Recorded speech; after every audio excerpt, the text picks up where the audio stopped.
All right. Welcome back to Last Second Sports, where we are giving you our take down to the last second. And tonight is the 49er open mic call-in show where you guys give your opinions. It's your show for the next 2 hours. You've got me right here. Normally, I have a whole bunch to say, but I've already got 4 people waiting backstage, and I do not want to make them wait for too long. Here's what I will say. The 49ers obviously are coming off of a huge win last week. The only issue now is that they've got Debo and Fred Warner out this week, minimum 1 game, possibly 2. That is your best defensive player, arguably, and your best offensive player, arguably, right? Most likely. So what does that mean for this team going forward? I don't know, but they have to find a way to beat Seattle. They cannot lose to Seattle twice this year. A team that has 3 wins, it cannot happen. So do they get it done? What are your thoughts? What the hell else is on your mind? It is open forum here for you tonight. So let me get the overlay going and let's tap in with everybody's thoughts. Come on now. Why can't I get this overlay to work? There we go. All right. We're starting the show the way that we always start the show. Korean frickin' 49er. What is up, my guy? I'm good, Jesse. How you doing? I'm doing good, man. What's on your mind? The usual, overate at Thanksgiving and, a little coming back to a little bit cooler temperatures. I got a little bit of a sniffle, so non-COVID related. So just wish the congestion and the coughing would go away, but doing better though. Yeah, absolutely. I think we all overrated Thanksgiving. I know I did. It put me in about a 48-hour coma. Obviously, or luckily, the 49er game was not till Sunday, so I was able to be ready to go for that one. But yeah, that 48 hours was rough. Yeah, so to me, if this team wants to prove that they're a playoff contending team, they need to defeat the down Seahawks team and actually show that they can actually beat them for once, because it's kind of tiring to see the same headline, 49ers lose to the Seahawks. Yeah, it can't happen this week. Like, it cannot. The Seattle, okay, this is the worst that Seattle has looked in the Russell Wilson era. They are down. There's in-house fighting. It seems like DK has lost his complete mind. They're talking about rolling with Geno Smith. Geno frickin' Smith. That's where we're at with the Seahawks. Who would have ever thought that was a possibility? So, yeah, you're right. I mean, it doesn't matter. No Debo, no Fred. They have to find a way to win this game. They absolutely have to. Yeah, and I stayed with my brother out in the Northwest, and he has a roommate that's a huge Seahawks fan, and he believes that they're going to blow it up after the season. They're going to consider trading Russell and maybe even DK, because DK is going to get expensive sooner or later, and their offensive line is not good. The defense looks like it's getting older, and they can't make the plays anymore, and they think that there's going to be a blow-up scenario coming up sooner rather than later. Well, wouldn't we love that? I mean, if you don't have to deal with Russell Wilson 2 more times a year for the next 5 years, I'm all about it. Please get that man out of here. I know it looks bad for him right now, but Aaron Rodgers had a very similar thing happen in his career around this age, where he looked like he was about done and he found gold again. And I believe that Russell Wilson is far from being done. He's got the finger injury. There's a lot of things going on. Who knows about the offensive coordinator over there? If they can avoid Russell Wilson for the next 5 years, twice a year, yeah, let's let that happen. Please trade him. Yeah. It's just, if we can say, thank you, Russell, for being us many times, and please, I'm going somewhere new, that'd be great. What do you think the offensive game plan might be? Because I'm thinking they have to use the tight ends more with Debo out, and I think they may need to get more touches to Werner and Kittle, and maybe even Dwelly. Yeah, I mean, that's what concerns me, right? Debo was the explosion of this offense. He was the explosion. So without Debo, where do your explosive plays come from? You're going to have to figure out a few. Now, Ayuk could probably be that guy downfield a little bit. If Jimmy gets comfortable, hits him over the middle on a deep drag route or a post or something like that, I could see that happening. Mitchell seems to be, and Mitchell's really good. I think he can be explosive, but he seems to be more of the 4 to 6 yard type of back the last few weeks, which is fine. It's worked really well. And he always finds a way to fall forward, but I don't know where the explosion is going to come from, and that's a little concerning this week. Yeah, they need to find a way to get a lead on Seattle and just pour it on them and not let them up, as Jimmy Johnson once said when he was the Hurricanes coach. So yeah. You cannot give the Seattle Seahawks team any hope whatsoever. It cannot happen. You still have Russell Wilson. You still have Lockett. You still have Metcalf. You cannot give these guys any ounce of hope, because if you do at home, it still worries me a little bit.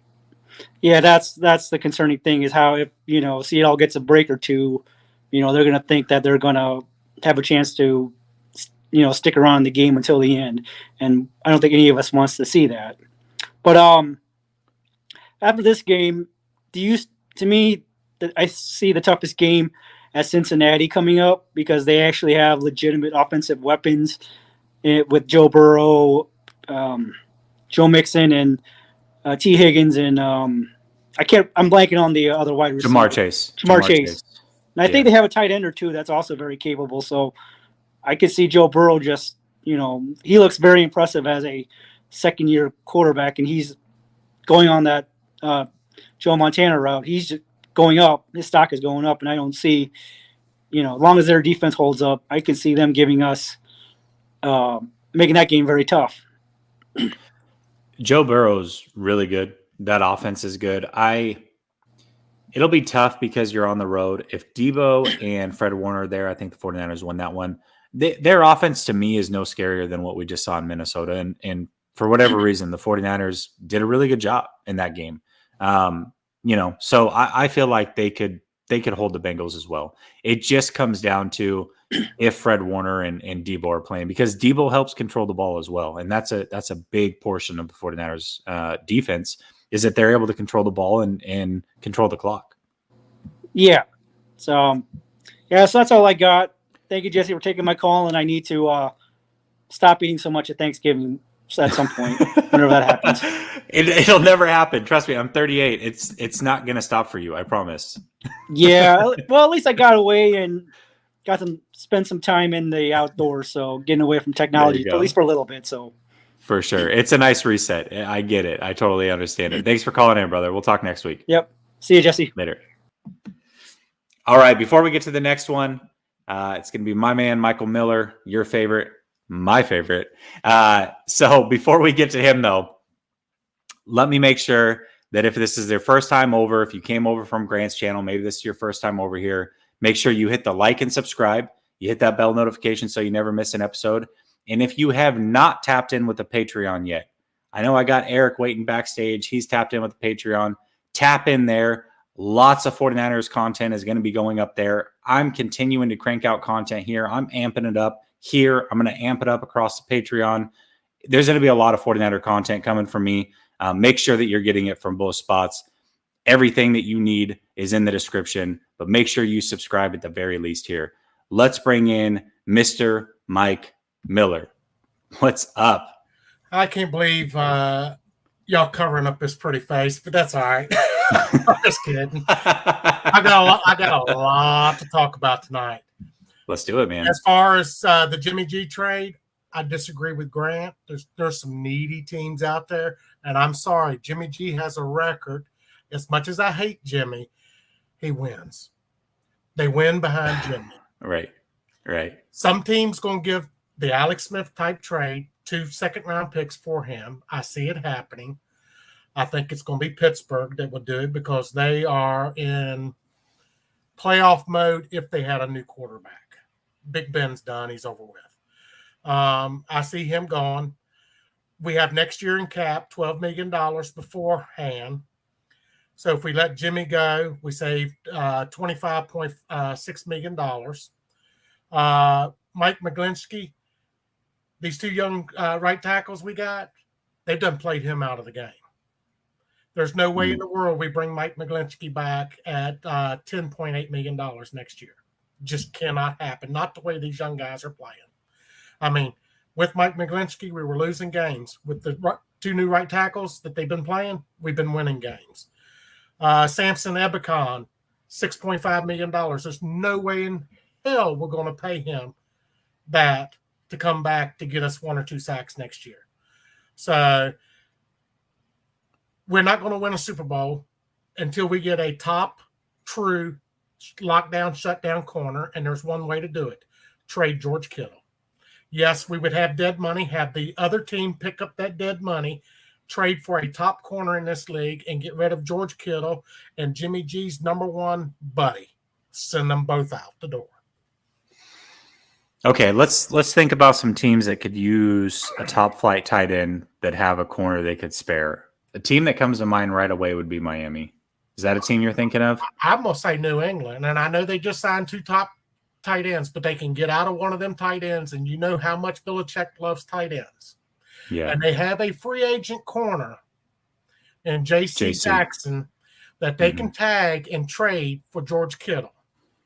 You know how Belichick don't like paying his guys when they reach their big-time payday, and he's looking at about $20 million. That's true. The only pushback I'll give on that one, Mike, is he does pay corners. He does pay corners. And JC, I mean, he covets corners. Unlike the 49ers. Corners.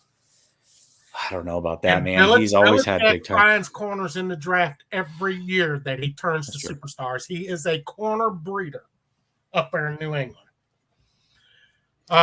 Also, there's a thing as far as the Bosa re-signing and the Deebo Samuels re-signing, we're good in cap. In 2023, we have $100 million under the cap. Yeah. 2023, that thing goes up a lot. Remember, it's next year. If we sign them next year, they're still going to play their final year of their contract as far as that cap hit in 2022. Their new cap hit ain't coming out till 2023 when we got $100 million laying on the table. So I don't care if Bosa gets $30 million and Deebo gets $20 million. That's only $50 million. That's half of our cap. We can fill the rest of the roster with that other $50 million, along with all this other money we would have this year here, by saving $40-some million by getting rid of Ebicon, Kittle, Mike McGlinchey, Jimmy G. We're good on cap. That ain't a problem signing them 2 players. So just my opinion. Yeah. I agree. I think that's it, right? Like a lot of people are looking that, and that's also what worries me about Jimmy G, right? People are saying, well, he has to be gone because they're not going to be able to afford to extend those guys. People have to remember that when you extend a player, it's the next year that their money hits. So it's not going to be this upcoming year. After their final year is played out. Right. That's the way 99.99% of the contracts in the NFL is that. Bosa's still going to be playing for $6 million next year. Debo's going to still play for his $2 million or so next year.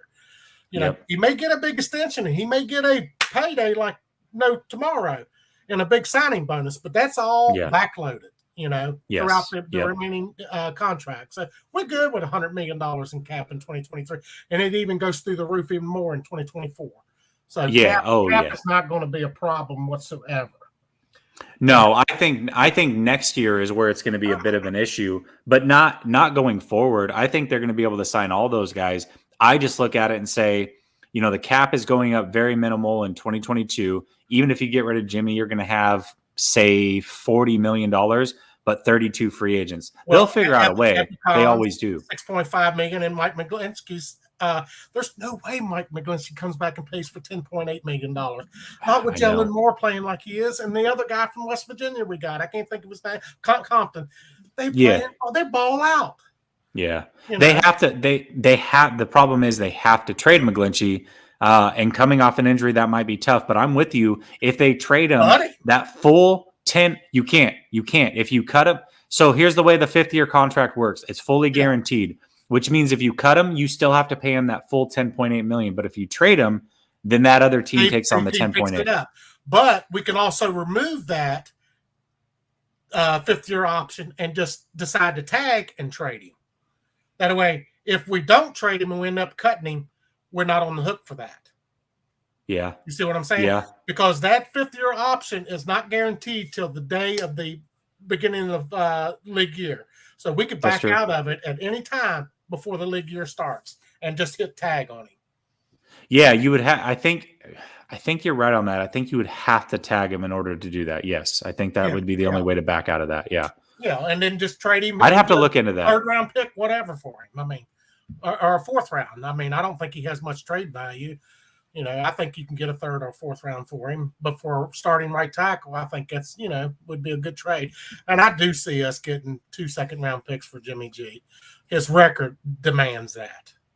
That was, if anybody came over from Grant's show just now, that was the fundamental argument we just had. I really genuinely think that it's supply and demand. There's just not any quarterbacks out there. Jimmy's going to go for more than what we're all thinking. Like, I really believe that. And the draft has only 2 good quarterbacks coming out, and they're not really that great, but they're good enough to spend a first round pick on.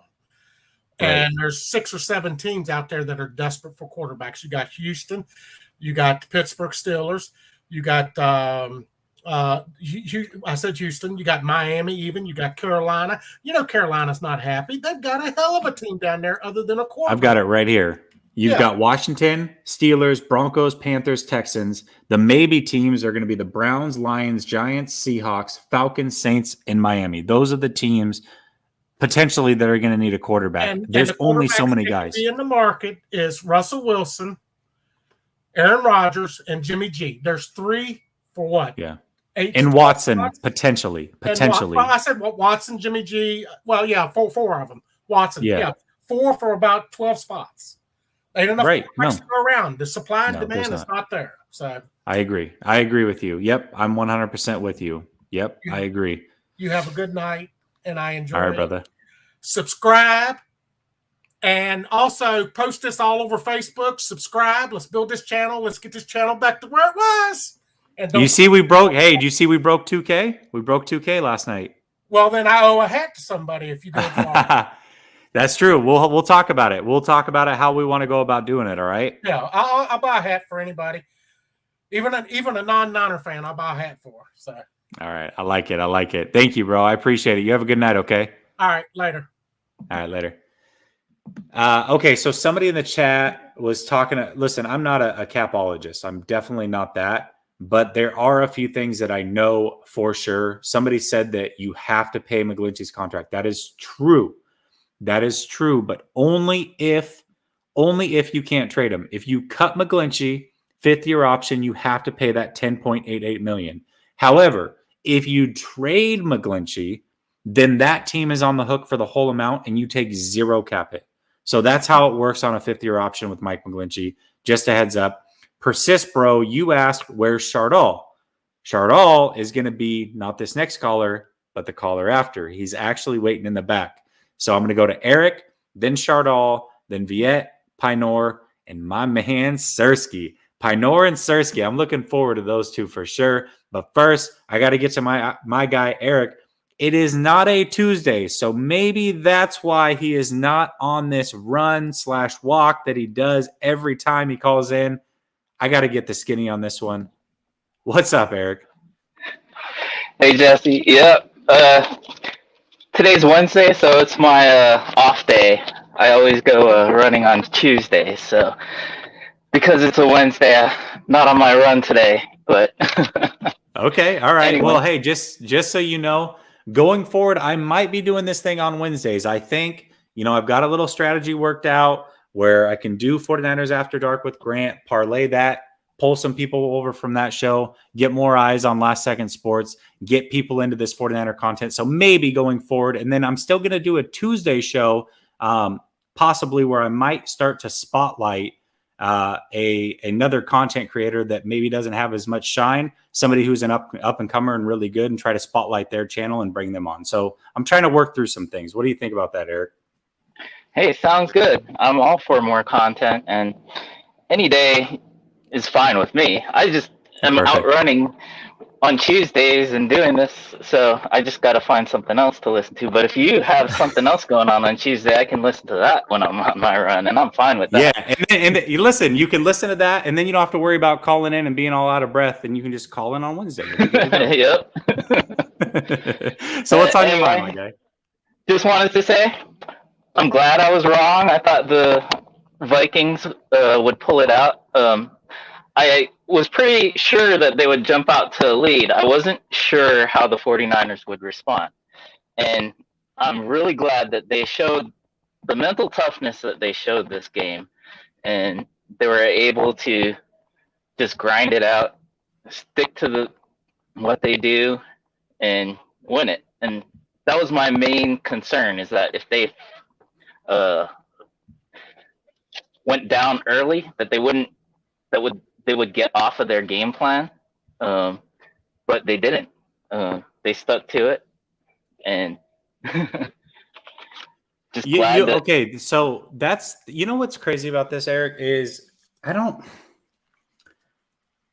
know if it's because I'm putting out a lot of content on the 49ers and this is my first year doing it, or if I just am starting to believe in this team more than I have in the past.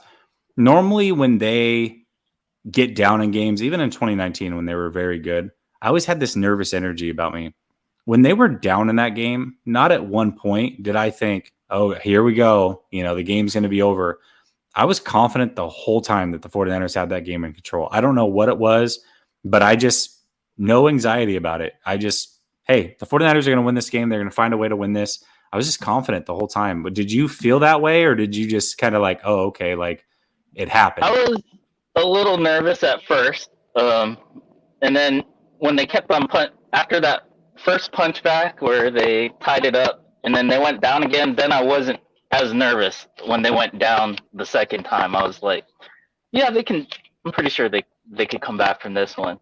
It just seems like ever since that Arizona game, they've just flipped a switch, and something is very different about them, because I do have a lot of confidence in them. Like before the Arizona game, or after the Arizona game, I was just like, we need to go with Trey. We need to start all these young guys. We need to just look for next season.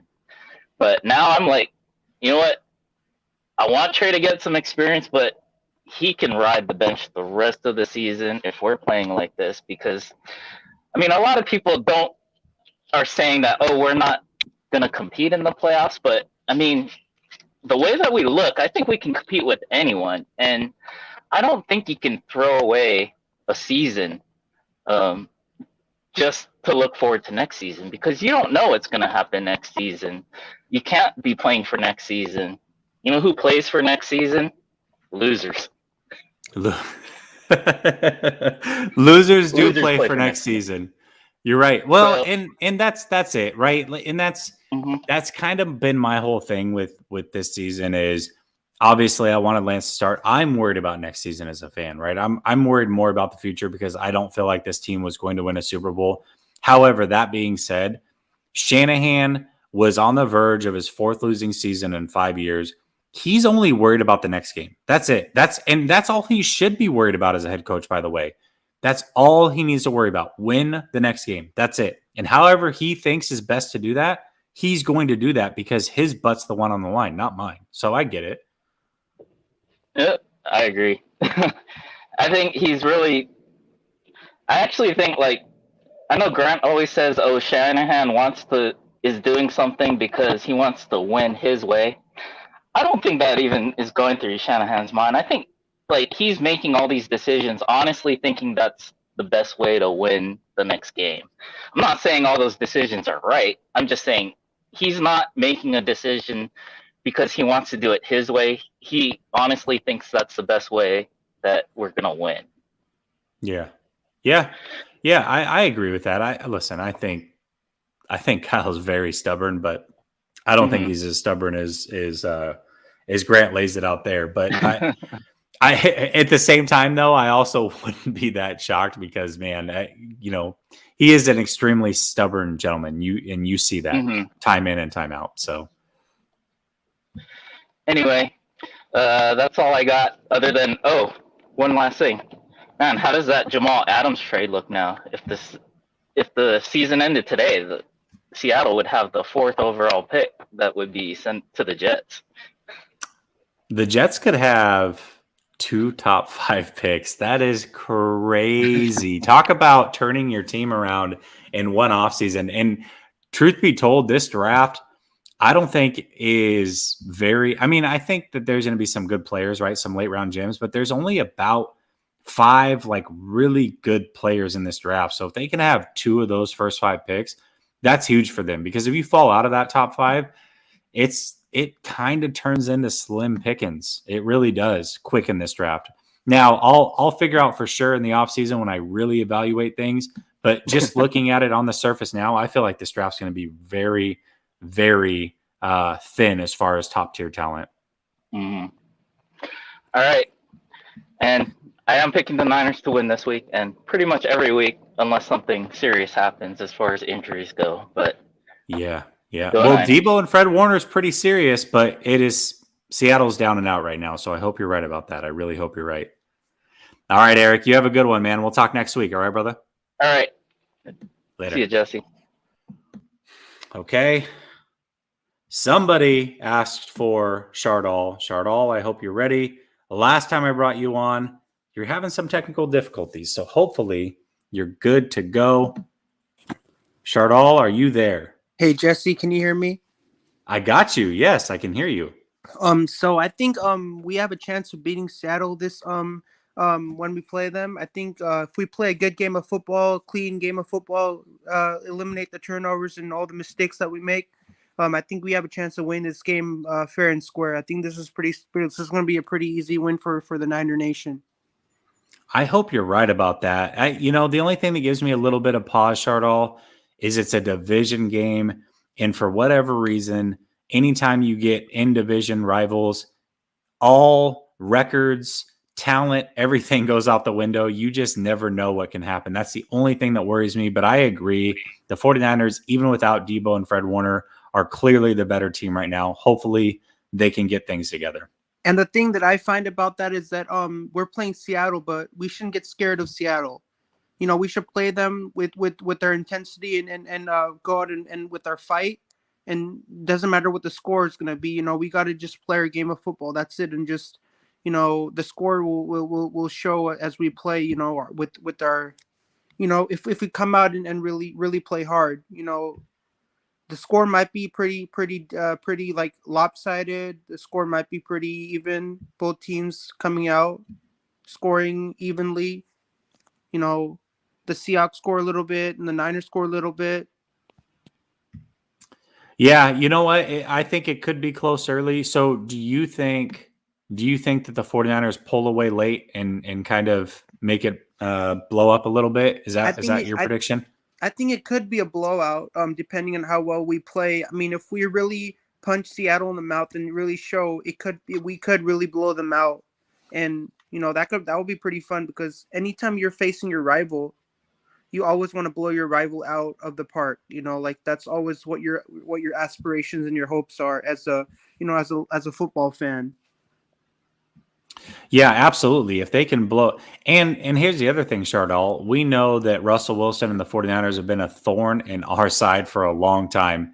Maybe this is the nail in the coffin to finally make that team blow up. Wouldn't it be great if Russell Wilson gets traded in this offseason? You think that's possible? I mean, it is possible. I mean, that is a possible thing to look at. But he is not happy with Seattle. I mean, he's not happy with this when he's in Seattle. He's feeling like I'm not fitting well here in Seattle. I think I should leave Seattle, maybe go somewhere else where they think they respect me and I feel much more loved there. Yeah, and he's not very well protected there. They really do not go out and make him a priority as far as getting offensive linemen, and maybe that's just enough for him to be like, I'm out. I hope so. And I just want to say I love your content, Jesse. You make really great content. Keep doing what you do, man. Thank you, Shardall. I really appreciate it, brother. Thank you so much for calling in. I'm glad we were able to get to you this week. I know we've kind of had some difficulties back and forth with some of the technical difficulties, but I appreciate you calling in, Shardall. I always enjoy talking to you, and let's go Niners this week. And I hope right? we can maybe go to a Niners game, you and I, in the future. Hey, that would be dope. Listen, if I make it out to Cali, Shardall, I will make sure to let you know. I would love to meet you. That would be really fun. I would really love that. Absolutely, Shardall. I appreciate it. You have a good night, okay, brother? I hope you have a nice night. You too. See ya. What a nice guy. I love Shardall. Jamal is bringing the heat. Hey, listen, Jamal, you've got your podcast going. Somebody, I think it was Rich actually, that suggested you come on the show. Again, on Tuesdays, I'm going to be trying to show some love to maybe some new content creators like yourself. And I think it would be great. I would love to have you on, Jamal. I love talking to you in spaces. You're always super smart. You and I have some good conversation there, and I think it would be great for the show. I'd love to put some shine on you, but thank you so much for your donation. It's been a while. Guys, I just got monetized again. We just got monetized again. But when we were monetized on the old channel, this was always a thing, and I got to make some more now because I can't just run this whole thing back every time, but anytime somebody donates, this is what happens.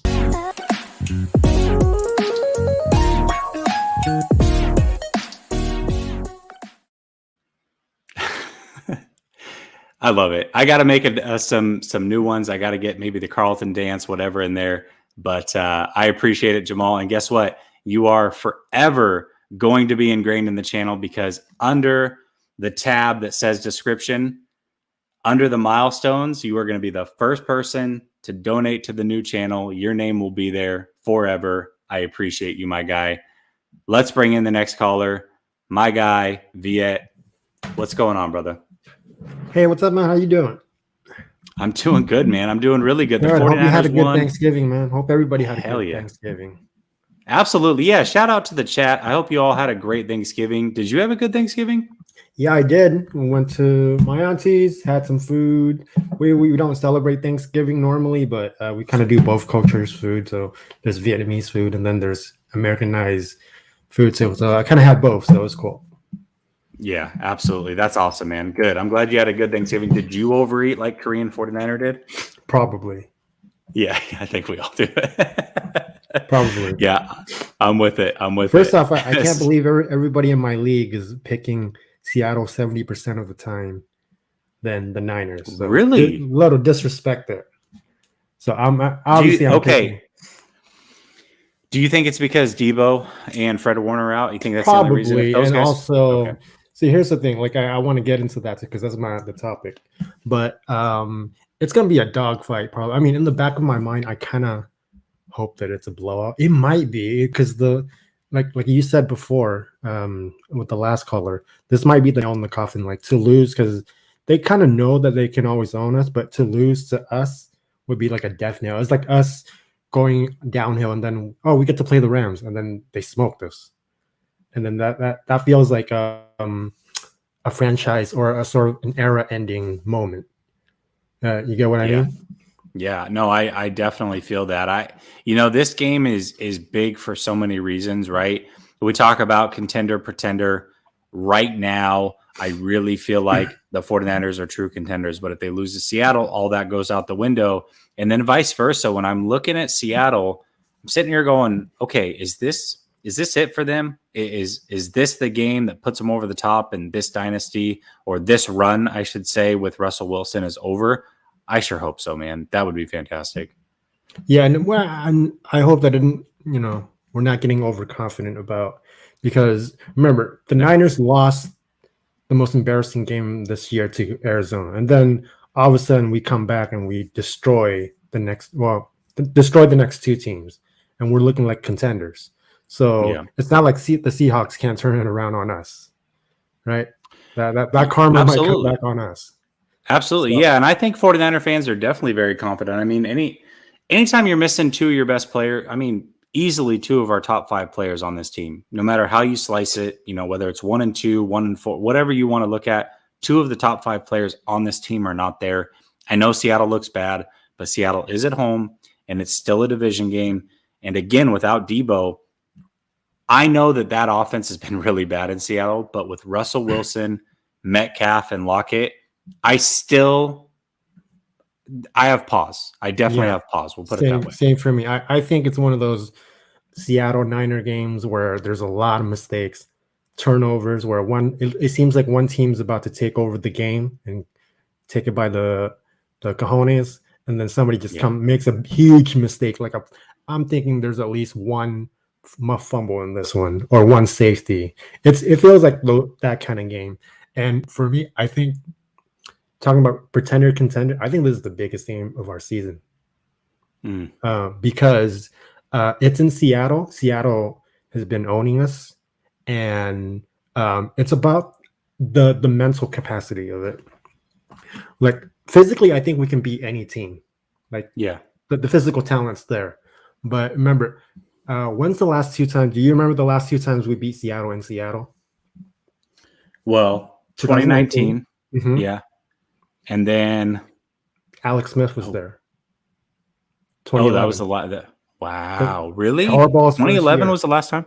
Yeah, that was the. Why did I think Mullins beat him there? Oh, yeah, Mullins beat him. Right. Mullins too. Yeah, my mistake. Mullins did he? Okay.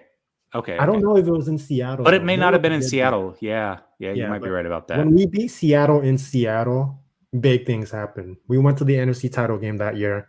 We went to the Super Bowl in 2019. I feel like if we win here, I don't want to make any predictions that are too crazy. But Come on, let's hear it. I think we can make it as far, at the very least, NFC title game. I don't know if we're gonna win because 3 road games is tough. It is, but it feels like this team has a different mentality. Like what you said earlier, you felt that it was a different team. You felt confident that they would come back. I felt that way, but not till after the game, because they proved that they'd done it. It felt like the Saints game to me. It felt like the 2018 Saints game. Yeah, that's a good point. Although I was a nervous wreck during that game, I got to be real about that one. But yeah, this game, for whatever reason, I was really confident that the 49ers were going to come back and win it. I don't know. I was very calm and confident about it. I had that feeling. So if we lose to the Bengals, I think I'll feel fine as long as we beat the Seahawks.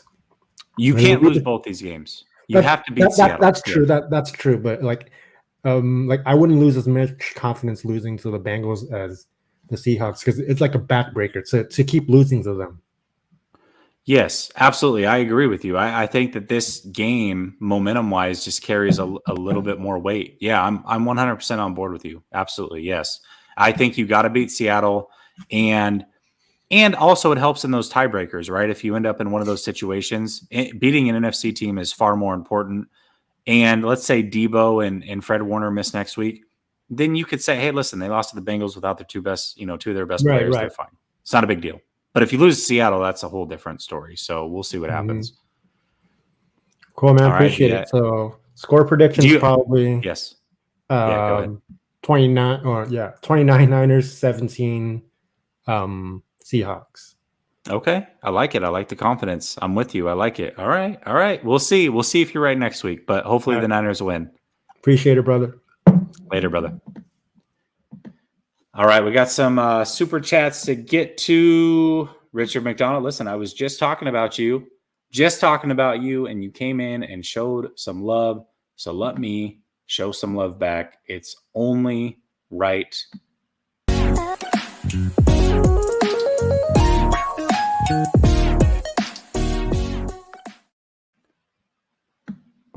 By the way, I own a Jeff Garcia jersey. You must have came over from Grant's channel because we were talking about that.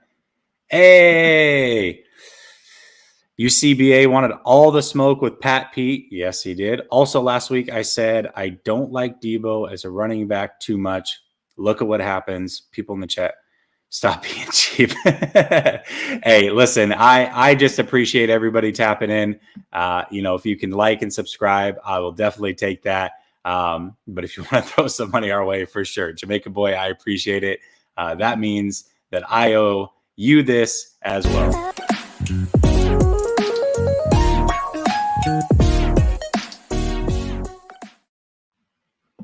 All right. And then we got one more. My man, I haven't seen it yet. Is that John Chapman? The John Chapman? Congrats, Jesse. Love the show, man. Make that money. John Chapman, if you guys don't know who John Chapman is, one of the OGs in this game, tap in with his channel. He is fantastic. And by the way, one of the nicest guys that you'll ever come across. He puts together some great road shows for the 49ers. If you travel to a game that he is at, he hosts some awesome parties, does some great giveaways. Tap in with John Chapman.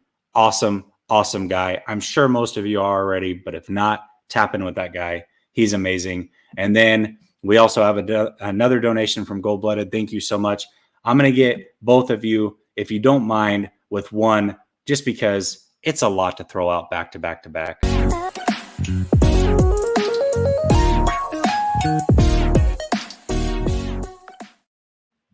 I appreciate you guys. Thank you both so much. Thank all of you so much. All right, I got to get to my guy, Pinor. Yo, Pinor. what's up, Jess? What's up, man? You're always, yeah, I got you. Okay. Listen, you're always very honest, but I got to know how you specifically are feeling after that win, because the 49ers have now won 3 in a row, and it looks like they're rolling. You are Mr. Pessimist a lot of the time. How do you feel about it right now? It was hard to like. I didn't think that we would be that bad. Honestly, it's mainly because of Jimmy.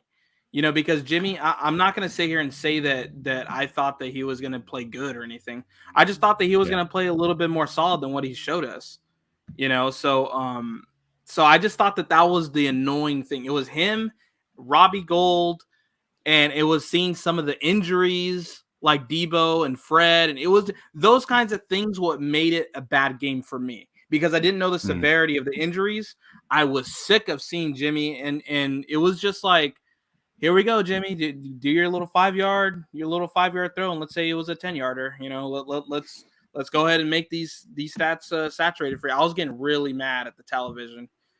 So that's just pretty much how I felt. And I felt that the only reason why we really won is because of Kirk Cousins. I didn't feel like we beat that team, really. I felt like Kirk Cousins beat himself, and he was jittery Jimmy for the most part in the whole game. Because to me, Jimmy had a bad first half. He improved the second half. I can't lie about it. But to me, I still want to see us play against the top dogs, such as, I'm not saying the Cowboys have been consistent lately, but, honestly, I still think of them as a powerhouse. I still think of the Bucs as a powerhouse. Sure, we beat the Rams, but I don't know. There's something about me beating the Rams. I'm just like not satisfied with it, So that's just how I feel about that game in particular. But yeah, if I would have called in right after the game, it would be a different atmosphere right now. So I think right now I'm feelings are pretty much settled. Ain't no more I can do to hurt my brain. Yeah, so I'm just glad that the injuries aren't as bad as I thought they were initially. That's where I was going to go next. I'm very happy about. I'm very happy about that. So a win's a win. On to the next one. That's just all I can say about that game.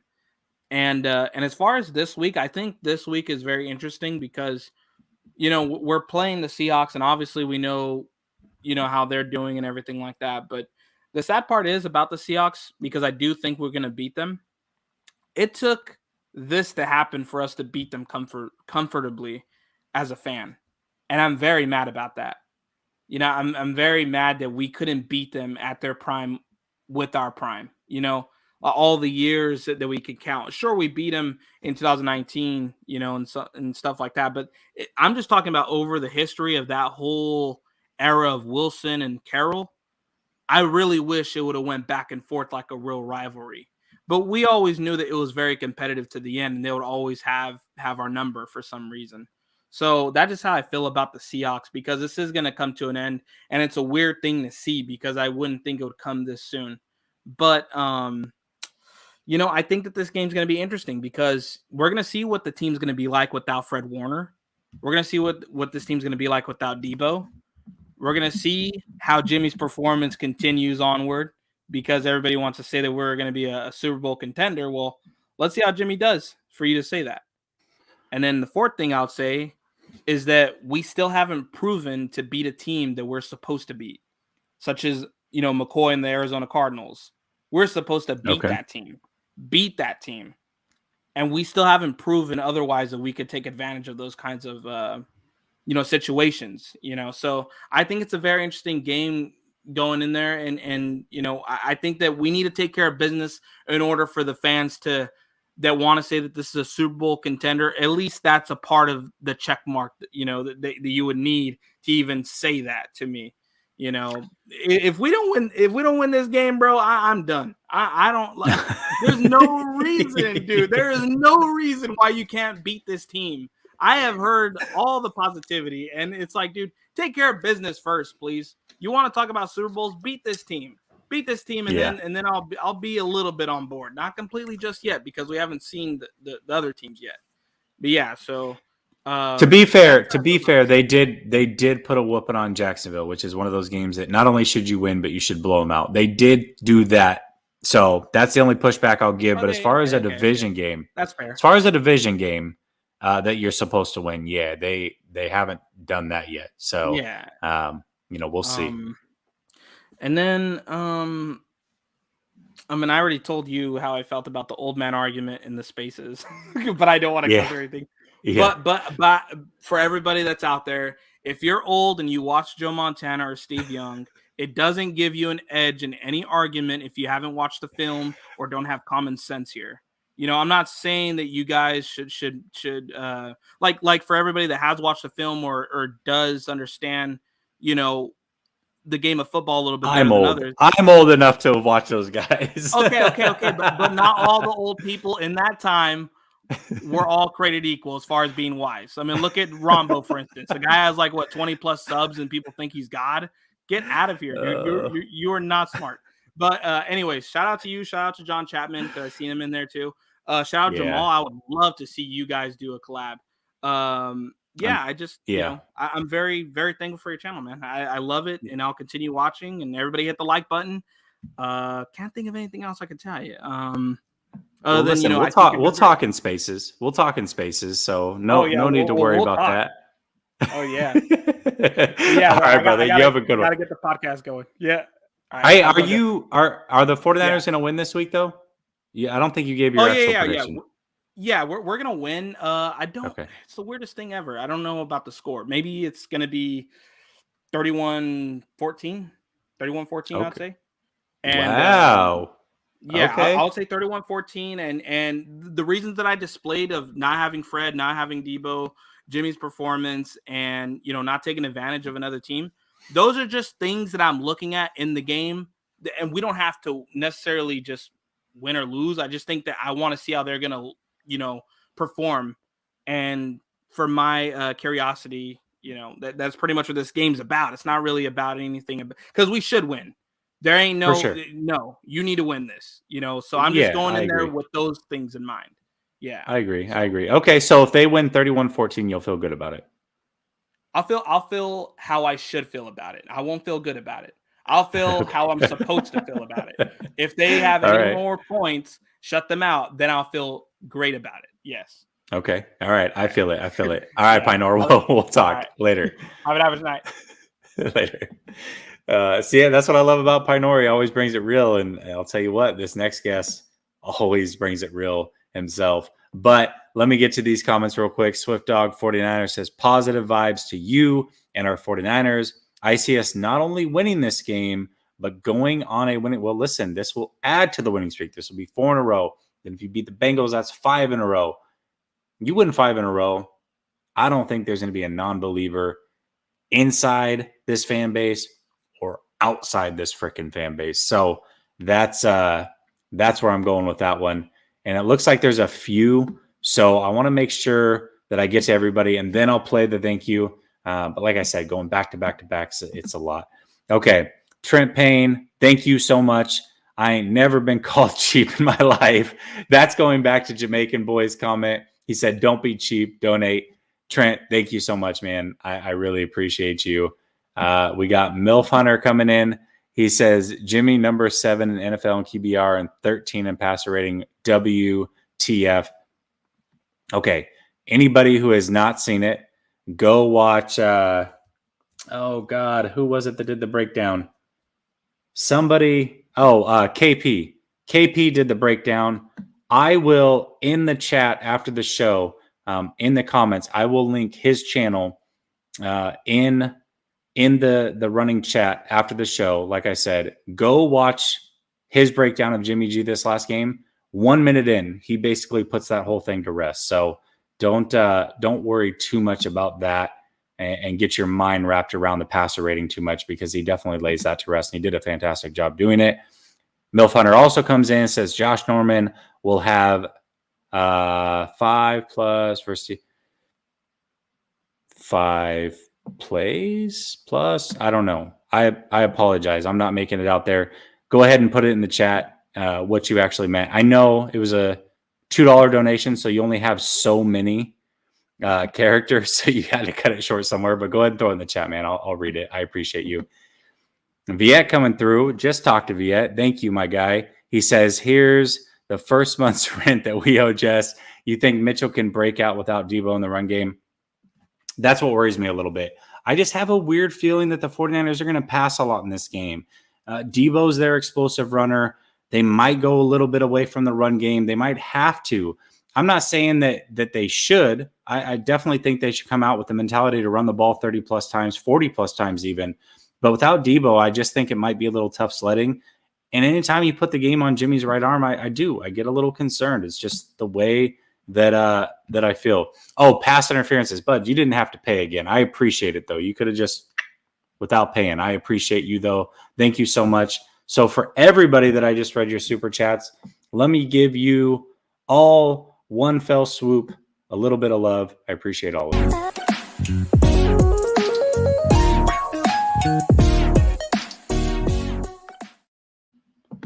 All right. Hold on a second. Let me back out of this. Hold on. This whole thing just freaked out on me. Hold on a second. My gosh. Goodness sakes. Hold on, guys. I might have to hop back in here. This whole thing just kind of freaked out on me. Hold on. I apologize. I've been having mad technical difficulties tonight, by the way. My gosh. Cannot get it figured out. Can't get it figured out. Hold on a second. There we go. Goodness sakes. Okay. Sorry about that. Let me get on to Sersky, my guy. What's going on, brother? Sersky, that's me. What's going on, Jesse? What's up, man? I had a little echo. I was like, God, is that me? Am I hearing the feedback? Yeah, Sersky. Yeah, that's you. What's up, my guy? How you been? Man, pretty good, man. How about yourself, bro? Hey, I'm fantastic.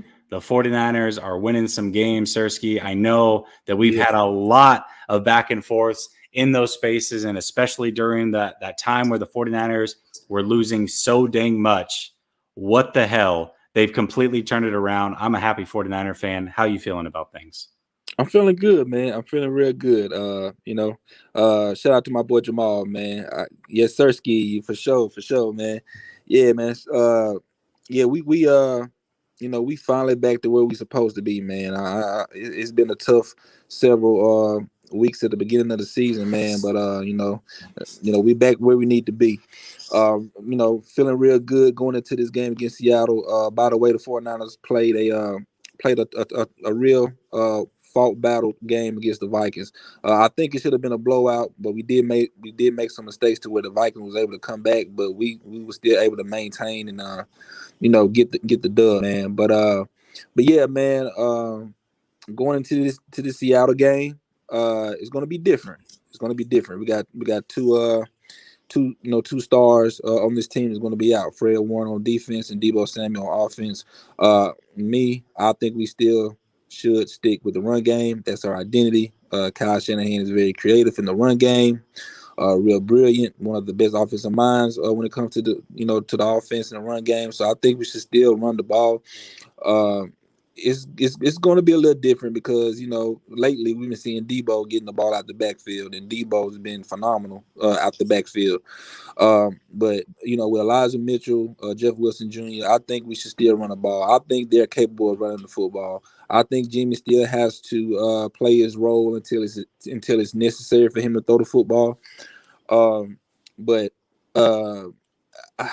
I am a little nervous due to the fact that most of our turnovers on offense comes from the quarterback position, which is from Jimmy Garoppolo. So that's why I'm hoping and praying that the run game does succeed to where Jimmy Garoppolo can, stay between 20 to 25 pass attempts, because the past few weeks, whenever Jimmy is around 20 or 25 pass attempts, he's able to get things done. So I'm feeling confident in this game. Seattle's not looking like Seattle. It's not. I watched the whole Seattle and Washington game. McKissick and the other guy, I think Neal, I think that's the name. Those guys was just giving Seattle defense blows with the running game. Russell Wilson, I think he's been rushed back by the Seattle organization. That finger is not right. I mean, I saw passes where receivers were wide open and Russell Wilson was throwing it and he was just straight missing guys. So I think we again got Russell Wilson where we want him, just like we did the first game, but it didn't pan out so well. But I think we got Russell Wilson right where we want him again. We just have to capitalize. We just have to play fundamental sound football, lower the penalties like we've been doing these past few weeks, executing on both sides of the ball, special teams. And I think we'll come out with a win, man. This is a very, very important game due to the fact that Seattle is 3-8. We can be the team right now to cover the dirt over Seattle. They're already in the grave. All we got to do is cover them up with the dirt. So we can do that, man. We'll be 7-5. They'll be 3-9. They can already get forward to looking, toward the offseason, see what they're gonna do with Russell Wilson. Pete Carroll might go. I mean, we don't know, So, but yeah, I feel confident in this game. If Kyle sticks to the plan like he's been doing, I think we'll come out on top with a victory, man. I hope so. Hey, in the chat, actually, I'll ask you first, Sersky. Is my mic sound slow, or somebody was saying that my mic sounded off in the private chat here? Do I sound fine to you? It sound normal to me. Okay. And in the chat, everything good? You guys say it's good over there? It might just be their connection. I'm not sure. But yeah, I'm with you, Sersky. This the way this season has played out for Seattle, my gosh, how amazing would it be if this is the nail in the coffin and that whole thing just blows up in Seattle? How fantastic would that be? I mean, Wilson gone, Pete Carroll gone, all of it. I would love it. Yeah. And then we already got the Rams number. So the only team that we'll have to just go in cahoots with is Arizona. So, right. So, I feel real confident going to. I mean, this is the most confident I done felt for 49ers going into Seattle I ever been, because I was nervous in 2019 going up to Seattle, but we came out with the win with Greenlaw stopping forgot his name. Whoever his name was, the tight end at the 1 yard line. So, was it Disley? I think it was Disley.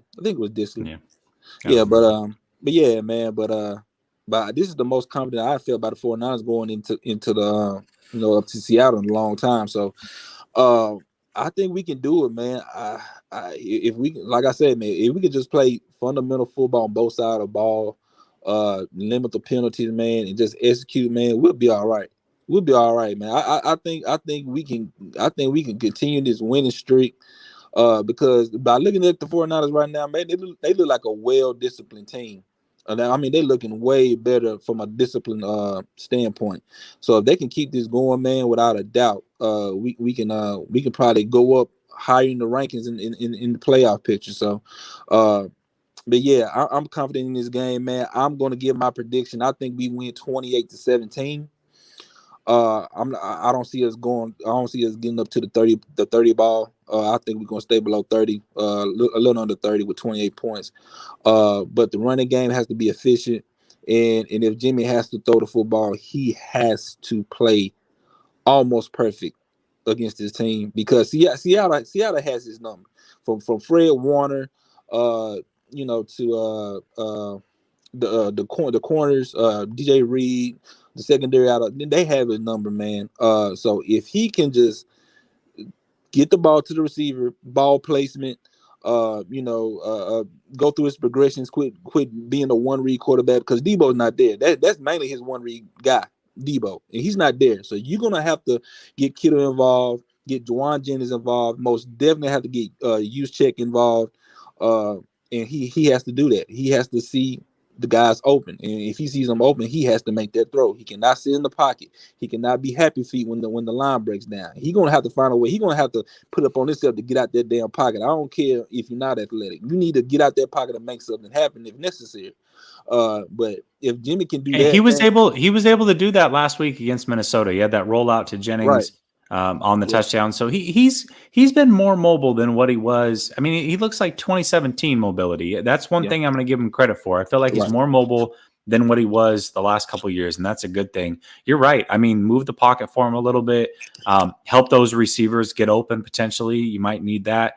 And you know, the 49ers really should have been up 21-7 at halftime last time they played them. That game should not have gone that way. So we'll see how it goes this week. Sersky, before you get out of here, plug the channel real quick. Oh, absolutely, man. Just tune in to Real Talk, Niner Talk. That's Real Talk, and then 9ER Talk. Real Niner Talk, man. We come on Wednesdays, man. 7 p.m. Eastern Time, 6 p.m. Central Time. Every Wednesday, man. Tune in. Hosted by Don Q, Silverado Kale, Juju the Great, OG, cousin OG Dave, me, Sersky. Man, tune in, man. Like and subscribe, man. You know, we tell you the real. It's a cool vibe. You know what I'm saying? We tell you the truth. We tell you like it is. You may like it, you may hate it, but we tell you the truth because we love you, man. And shout out to everybody, man. Shout out to you, Jesse, for having me on, man. Shout out to John Chapman. Shout out to Jamal. Shout out to everybody that's on YouTube doing their thing, man. With the 49ers content, man. Keep doing your thing, man. Keep representing the Niner Empire, man. Let's go, man. Let's go up there in Seattle, man, and take care of business. Absolutely. Sersky, we'll be talking on Spaces. All right, man?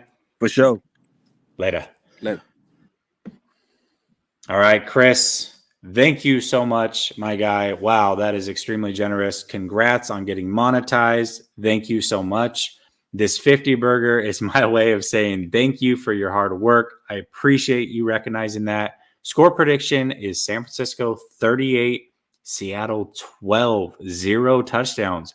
We're going to slap them around because I'll be at the game. I love it. I love the confidence.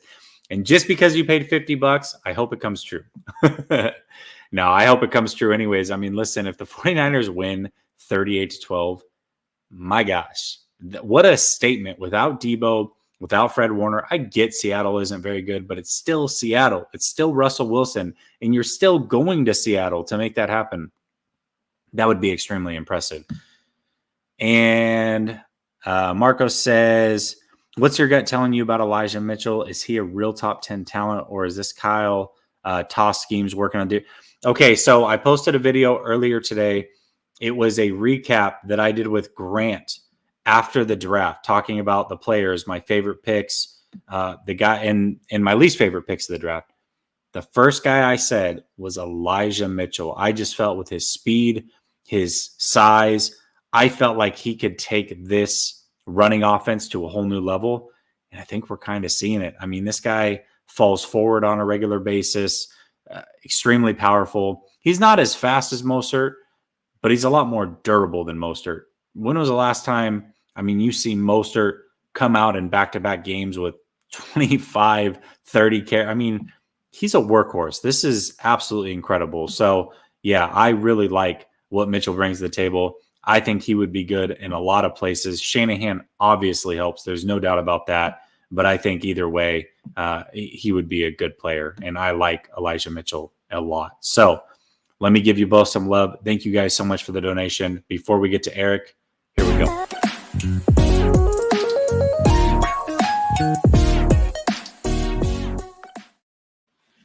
All right, Eric. What's going on, my guy? How you doing? Hey, I'm good, Jesse. How are you? I'm good. It's been a little while. How you been? Good. How about you? I noticed you're monetized again. That's awesome. Yeah. We broke. We got monetization and then broke 2K all within 24 hours. So it's been a cool 24 hours for us as we rebuild the channel, trying to get back to where we were. It's awesome. All the love and support is absolutely incredible, man. Thank you. Yeah, I remember you were saying one time you had to get like 1,000 hours of content before you could get monetized. Is that correct? But it's 1,000 subscribers and 4,000 hours of view. You have to get 4,000 hours of viewership. Yep. Okay, yeah. because I noticed every time I call in, I usually go over the 5 minutes.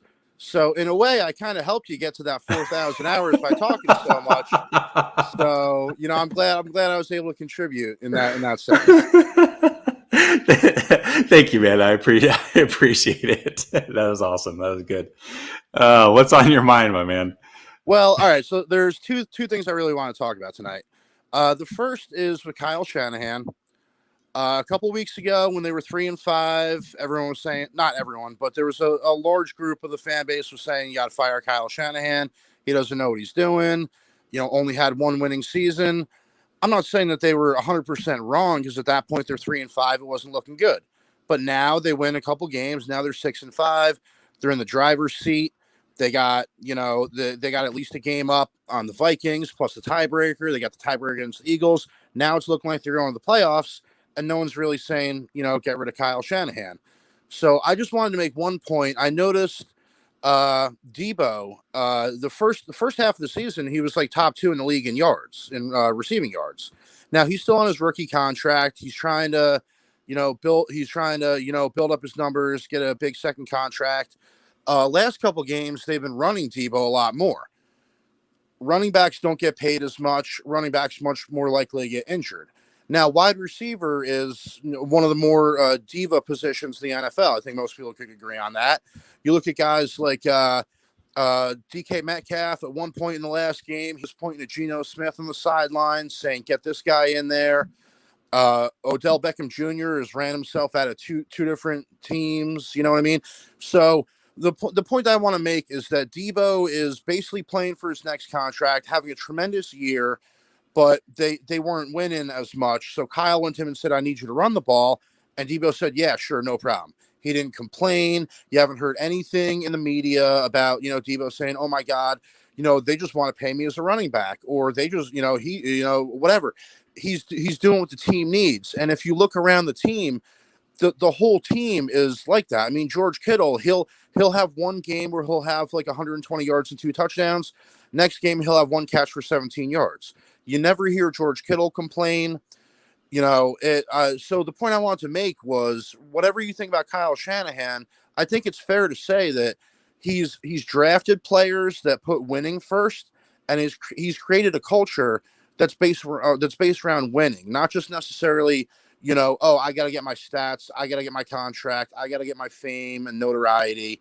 But like I said, up and down the roster, you look at it. You got a lot of players who have been drafted and developed who are all about football, and they're all about winning. And that's why I think, I noticed earlier you were saying during the Vikings game when they were down 14-7, you weren't really worried about it. You were confident they'd be able to come back. I think part of that is the winning culture where, the 53 guys on the roster, they're all about winning. So they're not going to get down. None of the receivers are going to say, "Oh my God, I'm not putting up big numbers today." Nobody on defense can say, like when Shair had the interception, Fred Warner was one of the first guys who went up to him to congratulate him.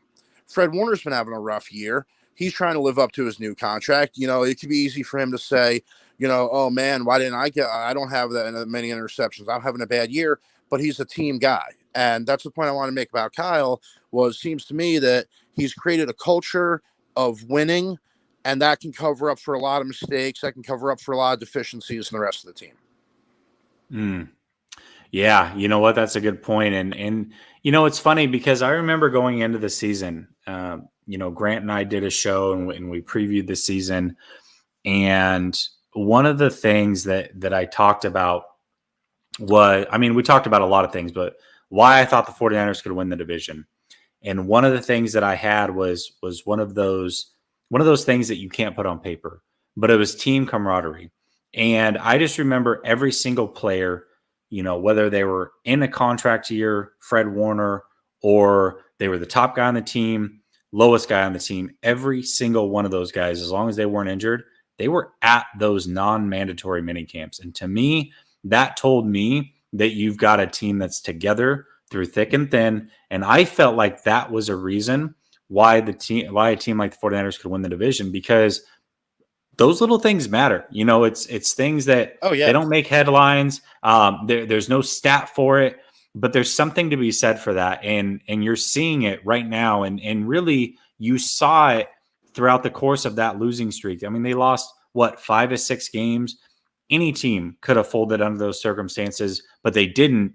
And a lot of that is because there is that cohesiveness, there is that togetherness, there is that belief in one another, and you've got that family-like atmosphere. So, you have to give credit to Shanahan for those things. Absolutely.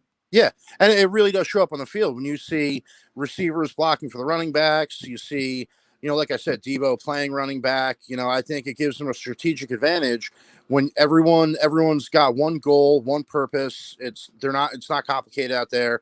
They're not worried about like anything other than winning. And I think, Kyle gets some criticism. Some of it's fair, some of it maybe not so fair.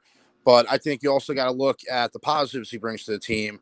And I think that, the culture he's created is one of those positives. And then the other point I just want to get to real quick. I know I'm already over the 5 minutes. Like I said, I talk a lot, but just real quick. I know I'm looking forward. I know a lot of people are talking about the Seattle game.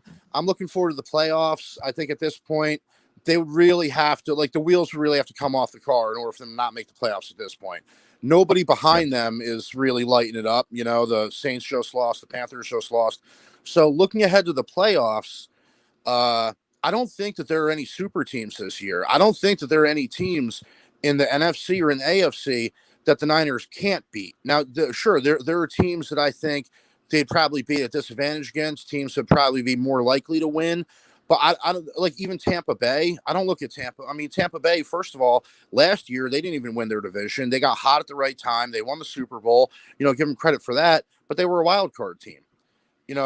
I don't think any team this year has looked unbeatable. So if they can get in the tournament, and if this strategy that they've been going with of dominating time of possession, you get the lead, and then you send the pass rushers after them, that can work in the playoffs. Okay. I like that. And I agree with you. Like I've said, even at 5-5, I said this, and I'm definitely saying it at 6-5. I'm more confident at the 49ers at this record than I was at 0-0 that they can win a Super Bowl, because there is no super team. You're right. The teams that we thought were going to be fantastic, they're kind of middling. Every single team has flaws. By this time in the season, normally you've got a team or two that's separated. The only team that's really done that is Arizona. And again, Arizona would have to beat San Francisco 3 times in a season. That's always hard to do, especially with a division foe. So that being said, for me, the only real tough matchup, the one that just scares the hell out of me, is Tampa, because they really can dominate and stop your running game altogether. And then you've got Jimmy G that's in conflict. That's the only one, just matchup-wise, stylistically, that one scares me. But outside of that, I think the 49ers can beat any of those teams. I agree with you. Yeah. Yeah, no, I think Tampa would probably have the advantage at this point. But again, like you said, I don't think that it's impossible that the 49ers could win that game. So at this point, if they just keep going, if they get in the playoffs, anything could happen. Even a team like Tampa, if they can establish the run in that game, it changes the whole dynamic. Tom Brady can't score any points when he's on the bench. Yeah, absolutely. I agree with you. Eric, I appreciate it, my guy. I think I gave you about 10, which is awesome. Thank you so much for helping me get to that 4,000. I appreciate you. Hopefully you can call in again next week. I always enjoy talking to you, brother. All right, man. Thanks. Have a good night. Yeah, you too. James, so sign thoughts. I don't know if anybody else is giving you any good thoughts. Here's what I would do. I'd show up arrogant, and I would say 12s. Born 2012, died 2021. That's what I would do, because we know that Seattle has the most fair weather fans around. The 12s represents the year that they were established. That fan base is garbage. F Seattle. All right. I'll just say that. I'm monetized now. I don't know if I can cuss, whatever, but F Seattle. All right. I'm going to go to, so here's the order. We got Rich, Chenille, George, Jamaican Boy. Okay. So as long as you guys can stick around, that's great. If not, I totally understand. You guys have been very, very patient. So Rich, Chenille, George, Jamaican Boy. What's up, Rich? How you doing, man? Good, Jesse. How you doing? I'm doing fantastic, brother. It's good to see you. Good to hear from you. What's on your mind? Congratulations on reaching the 2,000 milestone. I just gotta get Thank you, man. Yeah, I know. We were so close with the last one, and then we got axed. So hopefully we can get there soon. Thank you so much for the donation, man, and thank you for the suggestion on Jamal as well. I would love to have Jamal on. Absolutely. Absolutely love everything that Jamal brings to the table. So yes, I appreciate that.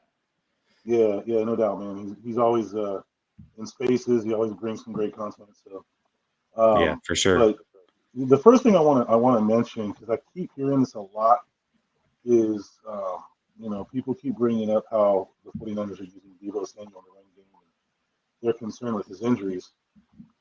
And the first thing I want to bring out with that is he's only running about 5 or 6 times a game. I mean, it's not like they're using him,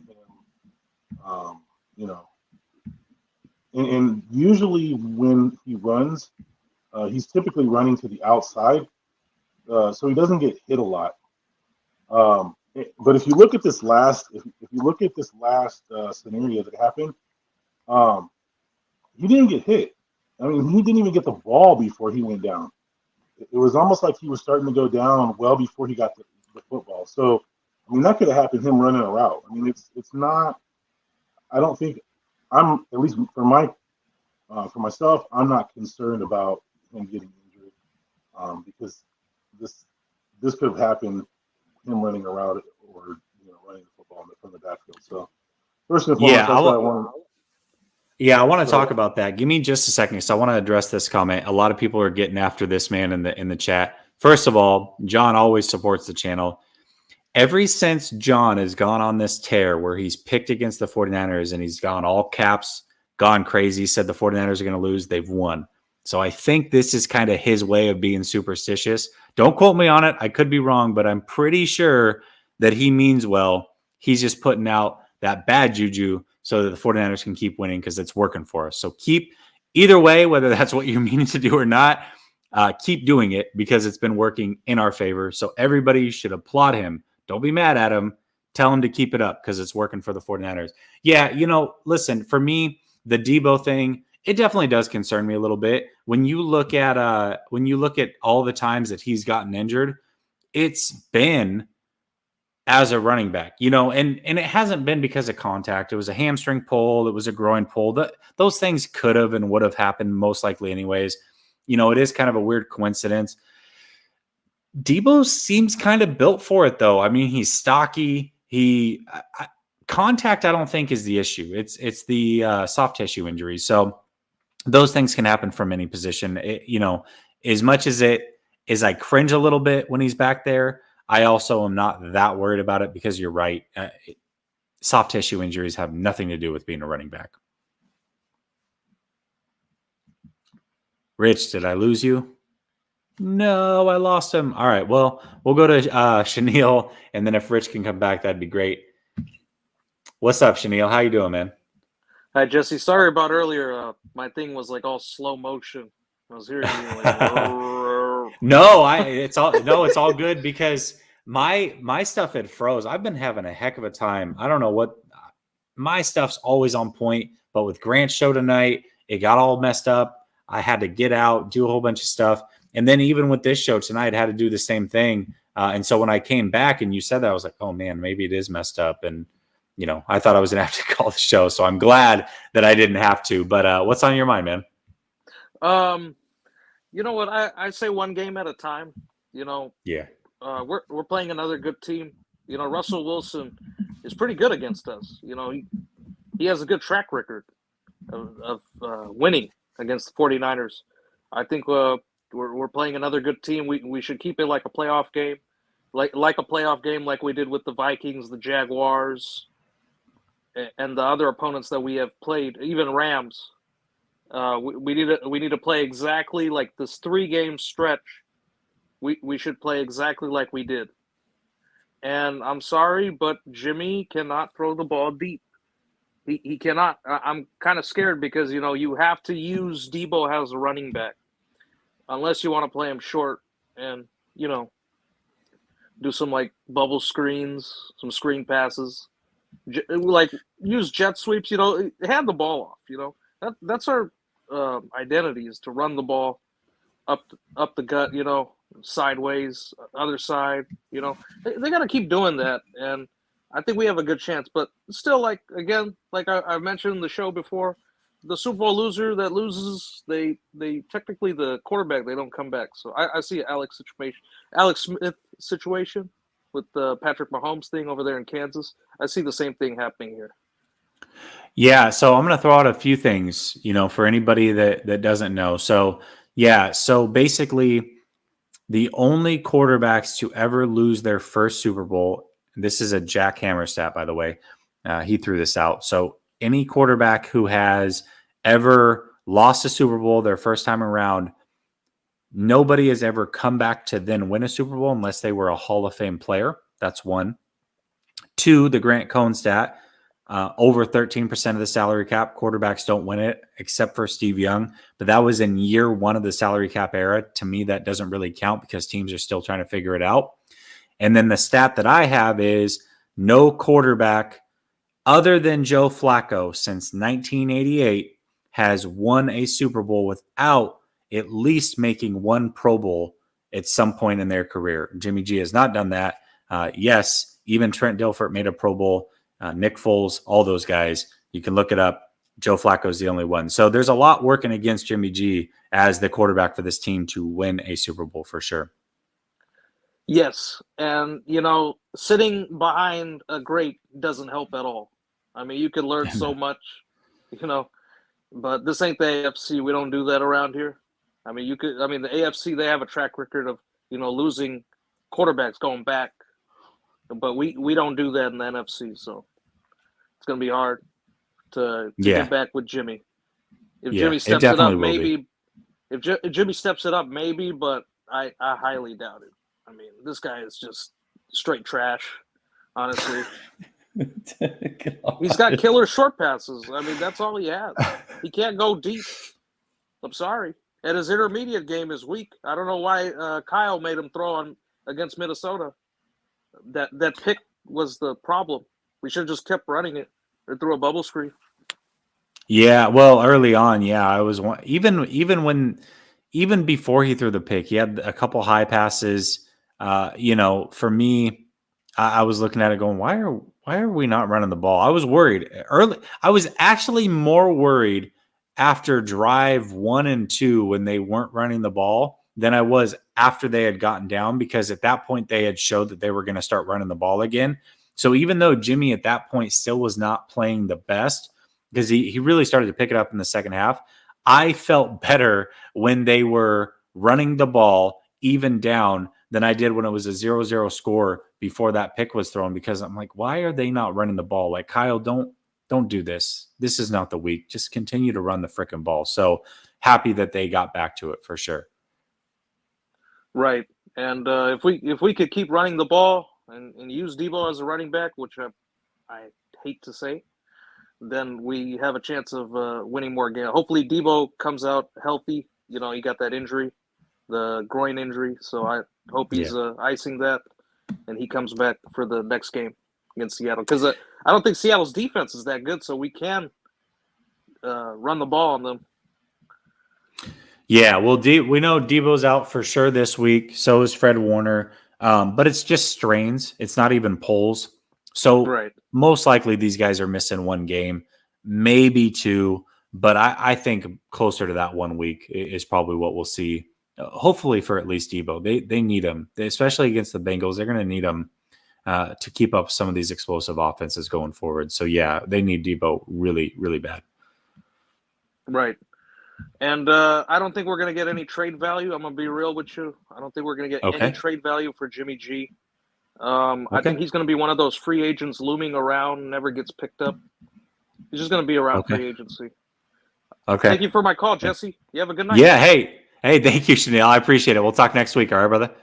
Congrats on getting monetized again. Thank you, man. I appreciate it. I appreciate it very much. Thank you. Thank you. Hit those likes. And he's out. All right. Tobin says Debo is being asked to be Debo and Mostert. Good thing we got a top 5 quarterback per David Lombardi, right?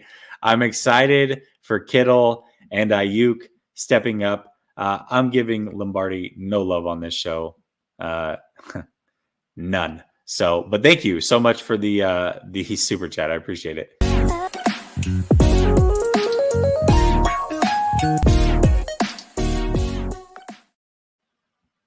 All right, I'm going to get Rich back in here before I get over to you, George.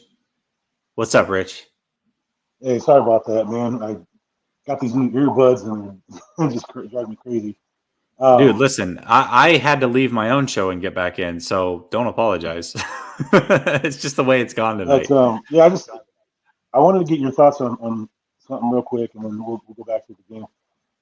The report that came out with Shanahan and his play calling when it came to getting Trey Lance in the game. And he felt that doing that was kind of hindering his flow a little bit. What do you think about that? I agree with it, by the way. And again, anybody who's followed me, subscribed, whatever, they know that I was big. Trey Lance, start week 1, period. Let's rip the Band-Aid off. Let's go. That being said, I also said that if you're going to play Jimmy, then just play Jimmy. You can't do this back and forth. It's not fair to Jimmy. It's not fair to Trey. It's not really fair for the team. And you're clearly running 2 completely different offenses. And you saw that when they played Arizona, that was not the offense that they run with Jimmy G. They should have stuck with that offense because I think Trey can execute it, right? Run the heck out of the ball, throw 15 to 20 times. That should have been it. But for whatever reason, they had 2 different offenses going. And I understand it. It's hard to get in rhythm as a play caller. It doesn't make sense to play both of them. And I actually, quite frankly, again, I've ripped Shanahan to shreds. I've been giving them a lot of credit lately, and it's not because they're winning, right? I'm not turning on this because they're winning. I'm turning on it because I'm seeing him make changes. I'm seeing him be more honest. I'm seeing him put his arm around the players a little bit more. I'm seeing him be a little bit more animated on the sideline and just being honest and taking responsibility for some of the things that have gone wrong. And if I'm going to rip him when he doesn't do those things, then I certainly have to give him credit when he is doing those things. And that is one of those situations. Yeah, I think he would. I would have hoped that he could have figured that out earlier in the season. Me too. But at least they're figured it out at the right time. Yeah, I mean it definitely feels like they're heading in the right direction. But so since the topic is being brought up for this whole Jimmy G thing, I started this conversation a couple weeks ago with the Locked On 49ers podcast about Jimmy G getting the first, being traded for a first round pick. And people, especially Brian Peacock, kind of thought, nah, this is more of a 5th round pick. And say, well, you look at the market coming up. I mean, you got, and you mentioned this earlier, all those teams vying for just a couple of quarterbacks. And teams tend to overpay if they think that they can bring a quarterback in that can, help them win. So I don't think a first round is out of the question. I think more realistically, probably looking at the 2nd round. But I mean, if team gets desperate enough, look at what Seattle did. Jamal Adams, gave up 2 first round picks. I don't think that was worth it. I mean, Jamal Adams was not. He's a great player, but was he worth mortgaging their future for? Not at all. No. So we see that teams will overpay. So I don't think it's out of the question that we might see something like that in the offseason. Well, and you can always make one of those, the Carson Wentz trade, right? Where you trade a player, and depending on how well they play, the pick can escalate from a 2nd to a 1st or a 3rd to a 2nd. You could see a scenario like that, right? So a lot of people thought that Carson Wentz was untradeable last year. We heard that a lot, and this was a quarterback-heavy draft. There was multiple guys that could have been had out there through trades, free agency, what have you, and they were able to trade him. So at that point, I mean, if Carson Wentz in that contract could be traded, I think Carson Wentz is better than Jimmy. I'm not saying that he's not. I definitely believe that. I think a lot of people would disagree with that, but I think he's clearly better than Jimmy. That being said, his contract was a lot worse than Jimmy's, and they were think get that one off once nobody thought that was possible. So, yeah, all it takes is one, man. That's all it takes is one team. Yeah, I think you're right on with that. I think some teams would probably do the Carson Wentz deal only because of Jimmy's history with injuries. They want to protect themselves. So I think that might be the way that I could see it going. But, with regard to the Seahawks game that's coming up, I would really, really love to see the Niners put a nail in the coffin. Just slam that shut, man. I mean, uh, the, I think if the 49ers just run the football, don't give it, because the thing is that the Seahawks, although they seem to be dead in the water, they do still have guys on their defense that can rally the troops. You got Bobby Wagner, you got Quandre Diggs, you got Jamal Adams. Even though I just talked about him not being worth the first, but he's still a good player. You know what I mean? For sure. Yes. And those are guys that know Jimmy and can maybe get a pick off of Jimmy if we throw the ball if they throw the ball too much. And so they just need to run the football. I feel like it's going to be kind of a low scoring game in the first half. Maybe going in 13-7 or something like that. And I think in the second half is where you'll see the 49ers kind of impose their will on the Seahawks. I feel like this is going to be, I'm predicting a 34-17 win. So, if they go out, they do what they're supposed to do, don't get any turnover, or don't turn the ball over. And the other thing is, if they start fast, I think they'll take the crowd out of the game, and that'll help prevent any penalties, because Seattle is known for getting the offenses to false start a lot. So we want to make sure that we don't get behind the chains on third down. So, but yeah, I'm excited for this game, and appreciate you having me on the show, and look forward to talking to you a little bit more in spaces. And yeah, for sure. So, yeah, you always bring in spaces. I love listening to you talk in spaces. A lot of times I'll be at work or whatever, and I'll just jump into a space and listen. And I always like it when you're in there, because you always have some really good insight. And I think that you think outside the box a lot. So it doesn't surprise me, by the way, that you were talking about what I was talking about tonight on Grant Show 2 weeks ago, because you're always a critical thinker that way, and I appreciate it. So thank you, Rich. I'll see you in spaces, brother, and hopefully the Niners can pull off a win here. All right. Thanks, Jesse. All right, brother.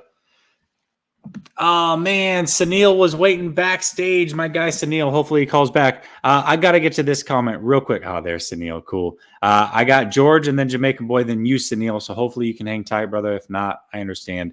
But I do have to address this comment. Did he really just say Carson Wentz is better than Jimmy G? What a joke. All right. Well, let's talk about it. Because if you look at just this year, let's take all the other years out of it. Carson Wentz is having a better year than Jimmy G. 21 touchdowns, 5 interceptions, 2,800 yards. Jimmy G has never thrown for 4,000 yards in his career. Carson Wentz has. Carson Wentz also has had a season where he threw for 27 touchdowns and only 7 interceptions. And this is about to be his 4th year in the league where he's played a majority of the games, and he has less than 10 total interceptions in a season. Jimmy G turns the ball over a lot. And let's not forget, Carson Wentz has a stronger arm, and he's more mobile. Both of them are injury prone, so you can't say that goes in the edge of Jimmy, because both those guys get injured. Listen, man, Carson Wentz is better. I'm sorry. It just is what it is. And he's 2 years younger. I'm taking Carson Wentz. No question about it. That's not even a question to me. Okay. So, God, I think it was George, then Jamaican Boy. I apologize if I got the order wrong. What's up, George? What's up, Grant? What's up, Jesse? I was just watching y'all on Grant Show. Yeah. What's up, man? How you doing? Hey, sorry about all the noise. I'm currently at work right now, but I had to call in. I had to jump in to hear what y'all say. And yes, I agree. Carson Wentz is way better than Jimmy G in every single way. Carson Wentz, 1, Speak on it. 2, and throw the ball. 3, he can actually escape sack better than Jimmy G. Oh, you're breaking up. You're breaking up, George. George, hold on a second. You're breaking up. I'm just saying everything. Carson Wentz is better than Jimmy G in every way. Hey, get out and get back in. Okay, I'll bring you back. Get out and get back in. You're cutting out. He's right though. He's better than Jimmy G. I did get that. Abraham says, "Is there a possibility that Jimmy just comes out and plays horrible and gets replaced by Lance going forward?" I think at this point in the season, we're probably a little past that. He would have to play bad, not only this game, but bad against the Bengals. Like they would have to lose both of those games, and Jimmy would have to be the reason why they lost both of those games. If there's any chance of that, in my opinion, at this point, I don't see it happening at this point. I could be wrong, but that's the way that I see that playing out. That's the way it'd have to go. I appreciate the donation, my guy. Let me give you some love, and then I'll go back to George here.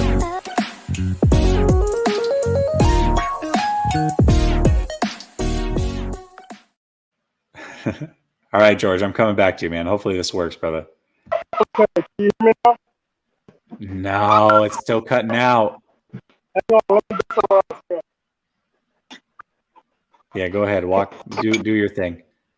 Yeah.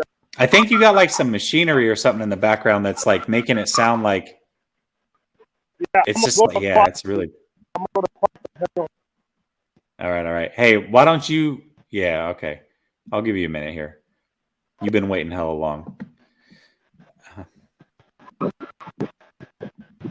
Wrench. All right, Matt. I'll get you your wrench back. You're right. I owe you a wrench. I got you. I definitely got you. Let's see. Lance going forward. Got it. Okay, how about now? Can you hear me? Nah, man. It's still bad. Let me leave and come back. Okay. I'm going to send a go to Jamaican Boy, and then I'll come back to you. What's up, Jamaican Boy? Jamaican Boy going once. Jamaican Boy going twice. You're on mute. All right. Then I guess I'm going to Sunil. What's up, Sunil? What up, baby boy? Can you hear me? Hey, yeah, I can hear you. George, Dude, I'm going to come back so to you. long. I don't even know how to use this program anymore. There were some people in the chat going, where's Sunil been? Why don't you give some people an update on where you've been? Yeah, man. So, until these YouTube channel can make some dough, still got to make some money on the side. So I've been working on a side hustle, but it looks like by the end of this week, I'll probably be done to where I could start streaming again. So probably next week, Jesse, we're going to talk about it, and we're going to figure something out so I could start getting back into the rotation. Because I've been missing you guys, man. I definitely been paying attention. But yeah, I appreciate everybody that's still hanging in there with us. Yeah, absolutely. Well, listen, hopefully nobody is unsubscribed for any reason. It's just a little hiatus. Life happens. Sunil will be back. If you are not subscribed to his channel, So Real Sports Talk, you can check him out over there. He will be back, it sounds like. I'm very excited about that. I'll have to tap in over there and bring you on over here as well. Very good to hear from you. Sunil and I have become pretty good friends, so we talk pretty regularly through text. But I love hearing your voice, man. It's been a while. Hey, man, and it's still sexy. I haven't lost any of the sexiness. But yo, so let me. So I've been trying to figure this out. And I want to get your take on it. I've been going on Twitter. Jack's been getting at me about it, but I have two comments that I wanted to make. One, so a lot of people, I think, feel like this situation with Trey and Jimmy is very similar to the Alex Smith Kaepernick situation, where there's one quarterback that the team just wins with, but maybe can't get over the hump with, and then you have another quarterback who also is a little bit of a better athlete and maybe has more upside that could take you the rest of the way. However, I think that the biggest difference is the difference between Harbaugh and Shanahan. Harbaugh truly believed in Kaepernick, believed that, with Greg Roman, obviously they could create a game plan that could take the team over the hump and the rest of the way. And I don't know if you remember, Jesse, during the Jaguar game, the announcers, I forget who was doing that game, but they talked about how Shanahan said he doesn't bring Trey in because he's still not comfortable knowing how other teams play him to create a winning game plan with him. And I'm paraphrasing, but that's the takeaway I took. And it seems like he feels more confident that he could win with Jimmy as far as play calling and knowing what the defense is going to do against Jimmy and what Jimmy's capable of doing than he can with Trey. And for that reason, I just don't think that Trey's ever going to see the field as long as Jimmy's still on the team. So, what did you? I don't know if you remember hearing that or what your takeaway was when you heard those announcers say that. Yeah, so I was actually at the Jacksonville game, so I didn't hear that, Yeah, but yeah. I have heard it after the fact. And Mayoko actually brought it up as well, so I have heard it. And you're right. I mean, we kind of talked about this, and I'm sure that we talked about this on your show or mine at some point. But for me, as much as I want Trey to start, it just wasn't fair to do this back and forth thing. And when you saw Trey play against Arizona, that's where you saw that they're running two completely different offenses here. And the offensive line is confused. I mean, okay, so let's go back a step for a second, okay? How bad outside of Trent Williams, Mac, remember early on in the season we were talking about how bad Mac was playing? Do you remember all that? Yeah, he couldn't even hike the ball. Right. So Mac was playing terrible. The whole right side of that line was playing really, really bad football. Then there was a change that happened. They got back to who they were. They did their brand of football. Lance stopped coming in the game altogether, and they started running the ball 30, 40 plus times a game. And every single person on that line to a T has improved, including Trent Williams, who was already the number one offensive lineman in the league per all the ratings. He's even gotten better. So to me, that tells me that there was a lot going on. The team was trying to do everything, and because of that, they were accomplishing nothing. And so the moment they said, hey, we're just rolling with Jimmy, screw this mixing in Trey, running two different offenses. This is our offense. This is what we're doing. That's when the team has turned it around. And the other thing is, and I'm very critical of Kyle, the fact that he has admitted that and basically taking ownership of that, man, that's, I got to give him credit for that. I have to.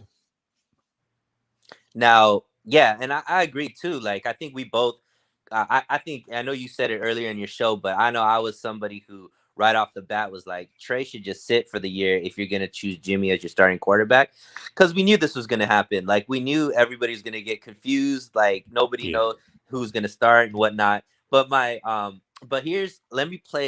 want to play crazy scenario with you and see what happens. I love it. All right. I love it. So here's the other issue that we talked about at the beginning of the season. This team is good, and they win with Jimmy. And what happens? Look, there's no team in the NFC that I look at right now and says the 49ers can't beat.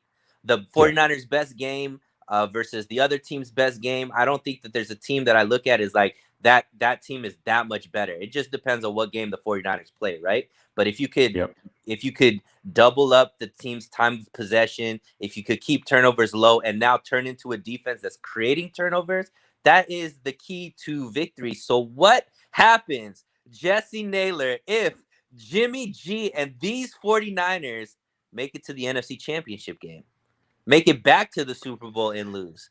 Do you trade a Jimmy G at that point? Does the team allow you to trade a Jimmy G, or are we the Green Bay Packers that went up and picked a first-round quarterback and are about to re-up our franchise quarterback and just have a very highly priced backup quarterback as far as draft picks? No, I think the only scenario is they win the Super Bowl. If they win the Super Bowl, they've got to keep Jimmy. They don't have to, but they probably keep Jimmy at that point. And that's understandable, at least for one more year. That's the only scenario to me. The whole thing is that this team was a run it back team, not only in 2021, but 2020.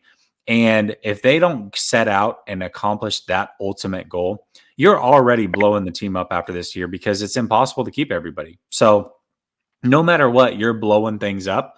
And with that being said, Jimmy's a part of that. You're giving them one last chance to make it happen. Even if they get to the Super Bowl, if they lose, that's it. That's it for this team. They've got to recycle. and they've got to re-put it together and figure it out and move on to the future. So I think anything short of winning a Super Bowl, Jimmy G's not coming back. And I think here's my issue, Jesse. Who is too expensive to keep? Well, let's put it this way. They've got 32 free agents. The salary cap's only set to go up about $10 million, which means even if you cut Jimmy, you've only got around, I'd have to look again. It's only around 35 million with cutting Jimmy G to sign 32 guys. If you keep Jimmy G, I mean, I don't know how you keep most of those guys. You'd have to do some crazy finagling. You would have to re-up Jimmy. That's what I'm saying. So you're going to re-up Jimmy, make his contract more feasible. And everybody who we thought was going to demand high money in the offseason got injured this season. And so who's overpriced at this point? So what I'm saying is, and look, I don't know if you make it to the NFC Championship game, if you make it back to the Super Bowl, I don't know if you get rid of Jimmy, because at this point, look, once again, Kyle Shanahan feels comfortable winning with Jimmy until he feels like Trey Lance gives him something different than Jimmy. Like he could win more with Trey Lance than he can with Jimmy. Why would he move off of Jimmy? It's his like career on the line, right? Man, J-Tan says the cap's increasing. Yes, it is, but next year it's only set to go up about $10 million. It's 2023 is when it really increases. Yeah, I feel like if they win, it buys Shanahan that time to really develop Trey, right? Like that. I feel like a playoff team resets that clock for Shanahan, especially with a first-time quarterback. So if they didn't make the playoffs, you know, his back's really against the wall. He's at that point, he's for sure moved on from Jimmy. But I feel like the clock resets a little bit. Sunil, I don't like where you're going with this at all. I'm saying, don't look, do it. Jesse, look, listen. We played Dallas in the first round. Dub. All right. And then we get Green Bay next round. Oh. Jimmy only has to attempt to throw the ball 8 times and we could beat Green Bay, right? We've already seen it.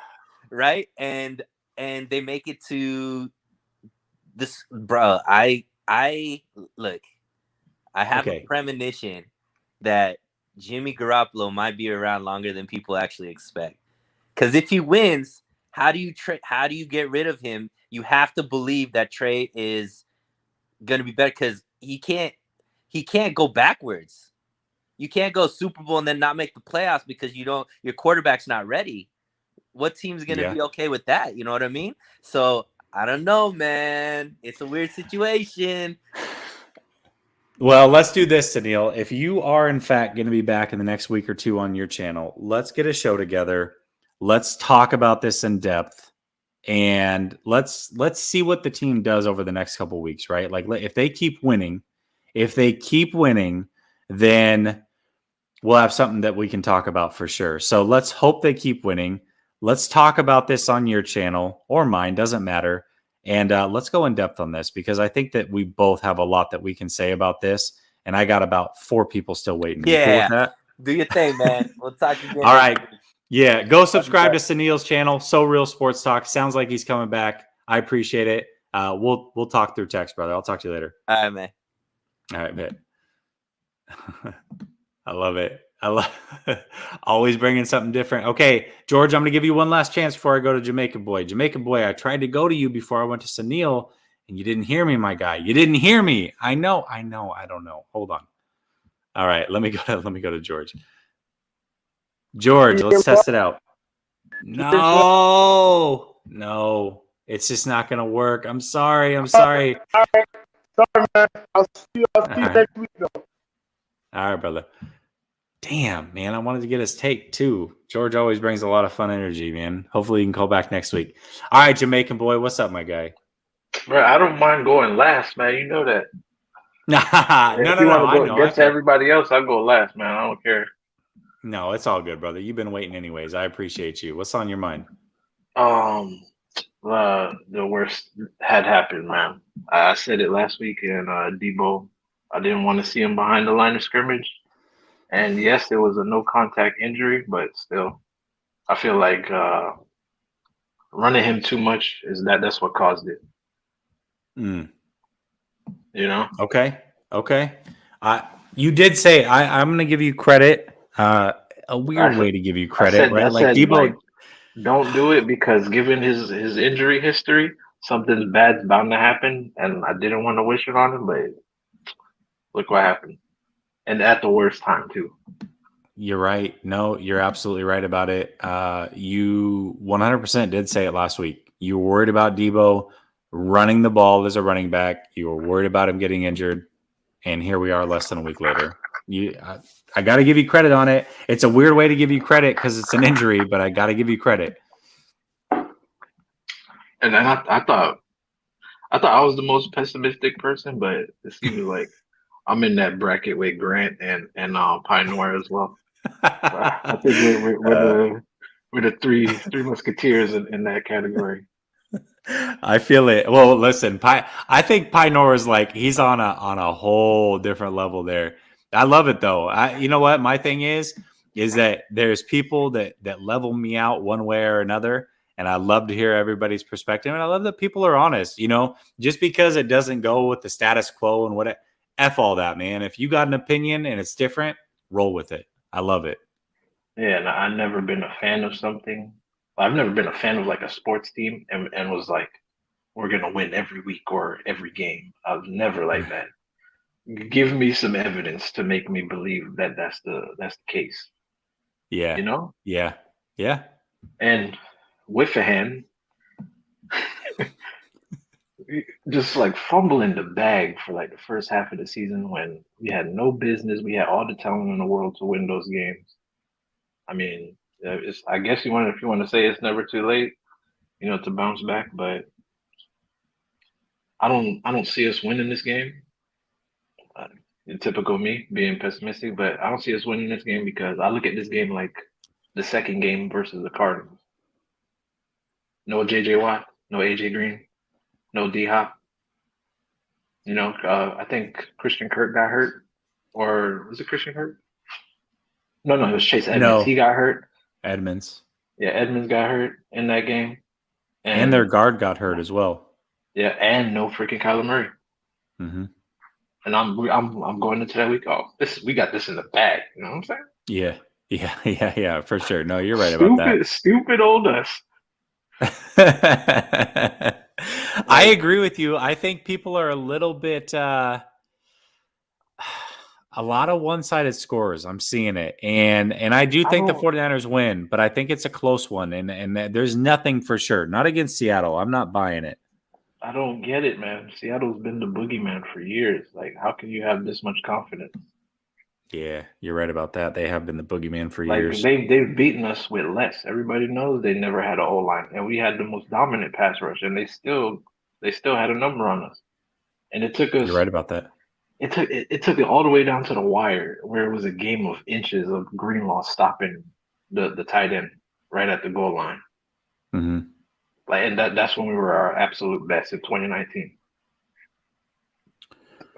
You're right about that. And they lost the first game to him, right? It was the game with Gold got injured.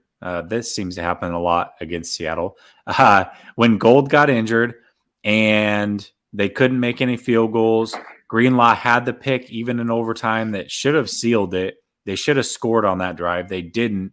They end up losing.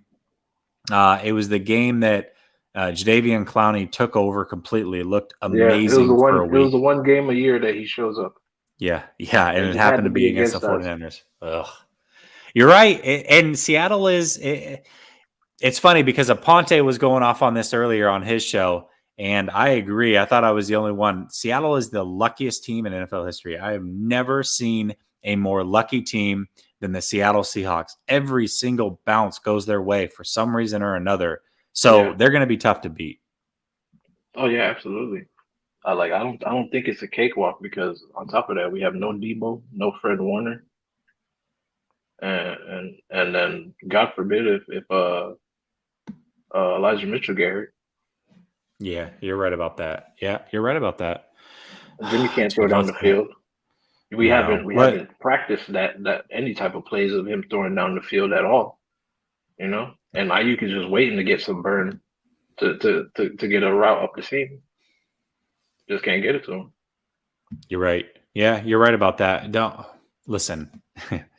I let it slide last week with the predicting a Debo injury. Don't bring that juju with Elijah Mitchell. I swear. Listen, here's what I'm going to say. I articulated that wrong. I wanted to say something else, but I articulated that wrong. Okay. But here's what I'm going to say. I'm letting you know that I love you and I love you calling in. If Elijah Mitchell gets injured this week, I am not taking your call next week. I'm just letting you know right now. It's not going to happen. You get a 1 week ban from the show. All right. Just so you know that's what's happening. I'm telling you right now. But I don't see how people can definitively say, like, we have this in the bag when if we have to rely on Jimmy throwing the ball, that's going to be an absolute disaster. You already saw right. We almost blew the Vikings game because Robbie Gould couldn't hit the damn field goal. A 42-yard. Like, are you serious? Are you serious? Yeah, that was bad. That was real bad. And then bad. Mitch Wisnowski freaking what type of tackle was that? Like, come on. That you didn't even try. Special teams almost blew it for us, and that's crazy because special teams has been like kind of low key the strength for this team this year. It was not in that game. No, that tackle or whatever it was. I don't know if he was trying to play flag football or whatever on that play. Like, come on, you got to do better than that. Yeah, you're right about that. You're absolutely right about that.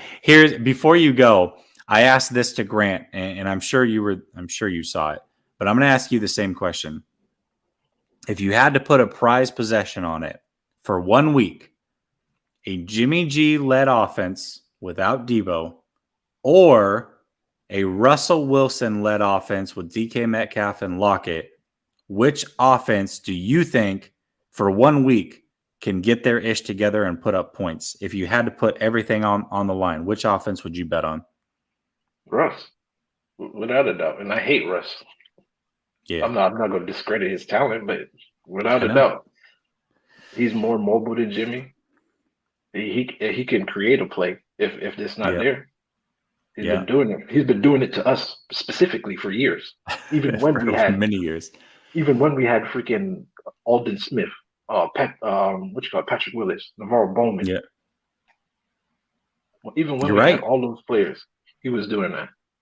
Yeah. As a young to go to the Super Bowl. You know what I'm saying?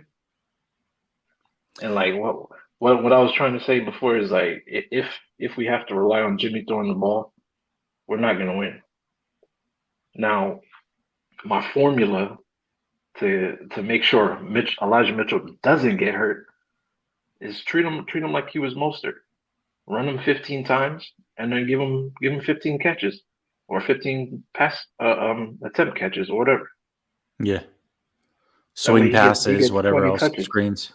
Yeah, he gets 20 touches. However, but at least run him at least 50 times, and then if you have to run him like maybe 3 or 4 more times, depending on the situation of the game, fine.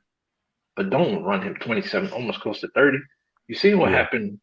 You see what happened to the best running back, who is built for that type of production. Yeah, you got a messed up ankle. Like Derrick Henry, his body is built for that. Yep. You know what I'm saying? Yep. Like I thought he was Mr. Untouchable. I thought he was Mr. Immortal, and then look what happened to him. He was the most durable running back. Definitely, I can say we was the most durable running back we've seen since Adrian Peterson.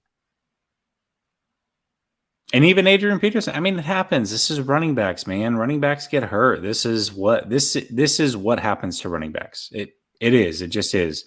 They're 300, 400 touches in a season.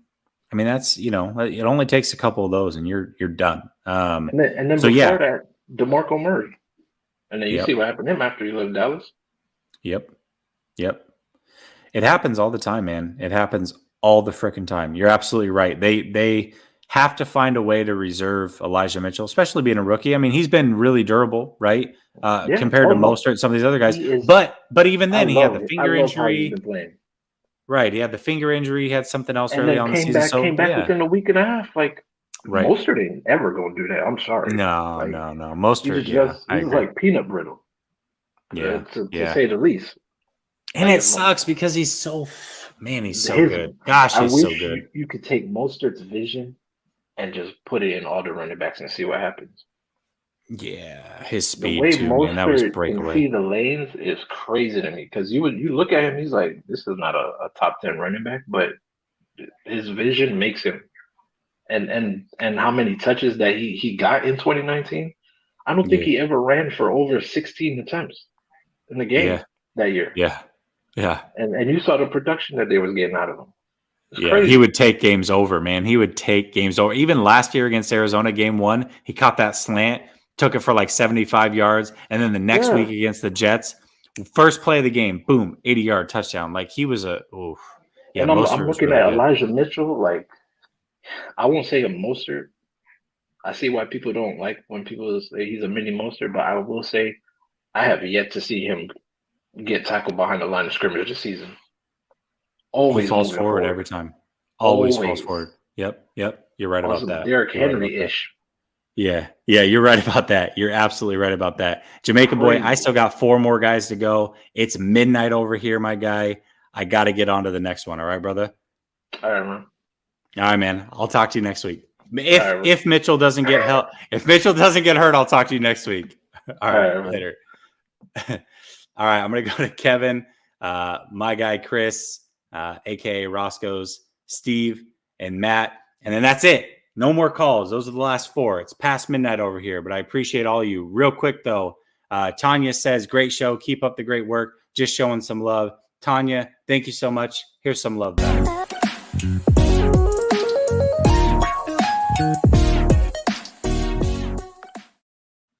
All right, Kevin, coming to you. What's up? going on, bro? How you doing? I'm doing good, man. Doing good. Good to hear from you. We got another win. Good to talk to you again after another win. How you feeling about it? It feels good, man. No, seriously. It feels great.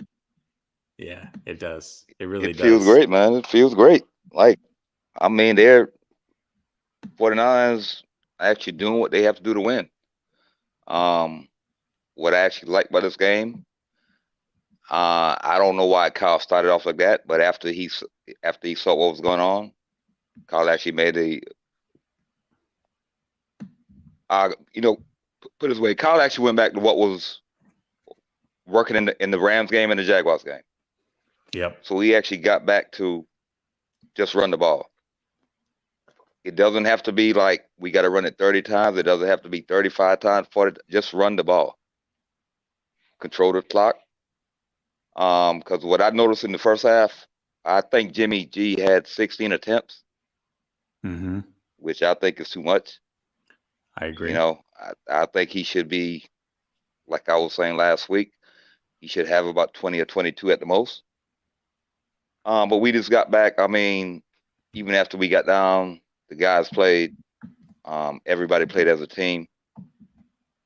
And these guys got the win, and it just feels great, man. Yeah, it does feel great. And you're right. I mean, early on, it was a little weird, right? They got away from the recipe, started to think, okay, what?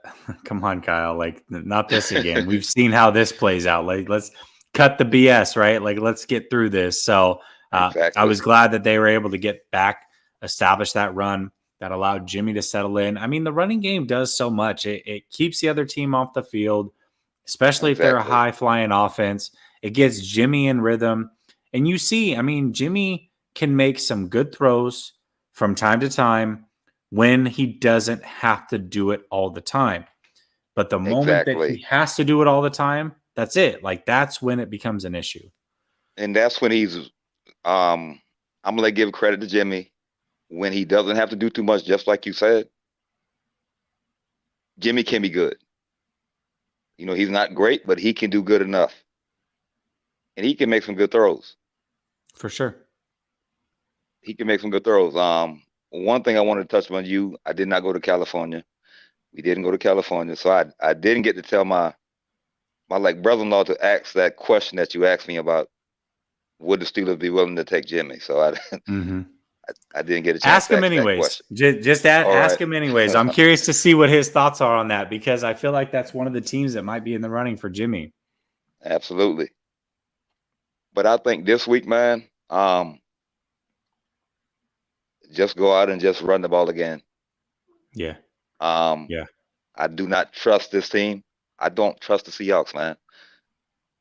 They seem to play their best when they play the 49ers for whatever reason. You're right. Yep. You know, people can You're talk right about they about can't that. stop the run, they can't do this and do that.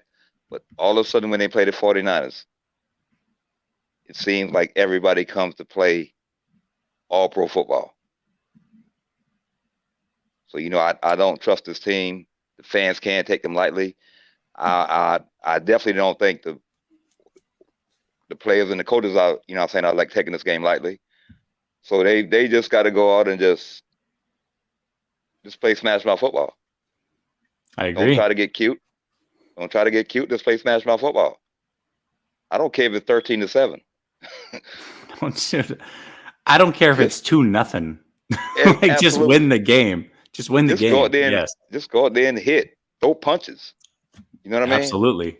Yeah. But I'm gonna tell you right now, I'm nervous about Jimmy against Seattle.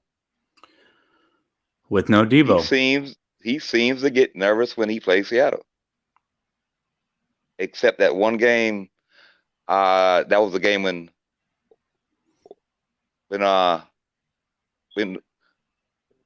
Greenlaw stopped the guy at the 1 yard line. Yeah. You're right. That's the only game I think he actually played kind of calm. Yeah. He played really good in that game, actually. He Real played great in that game. Yeah. But he actually kind of got me nervous, honestly, because we don't have our boy in the game. We don't have Debo. You know what? I'm with you. I'm nervous about Jimmy, but not okay. Kind of talking over myself on this one. I'm nervous about Jimmy, but not because of Jimmy. I know that Jimmy can make mistakes. I'm nervous about Jimmy because of Kyle Shanahan.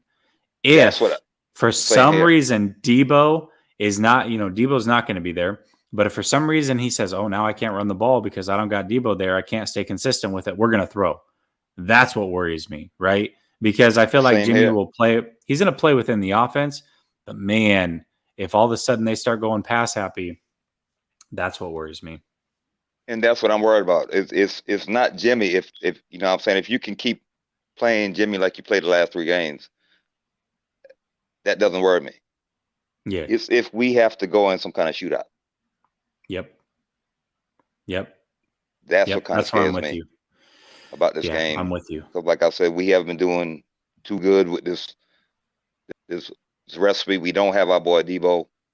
I'm very big on Debo, man. Debo makes so much thing happen for this offense. He makes so much thing happen. He's the best thing. He's the best thing to this offense. Without Mostert, he's the only explosive player. He's the best thing. He takes plays that, no disrespect to the other running backs. Those guys are good. Elijah Mitchell is off the chain.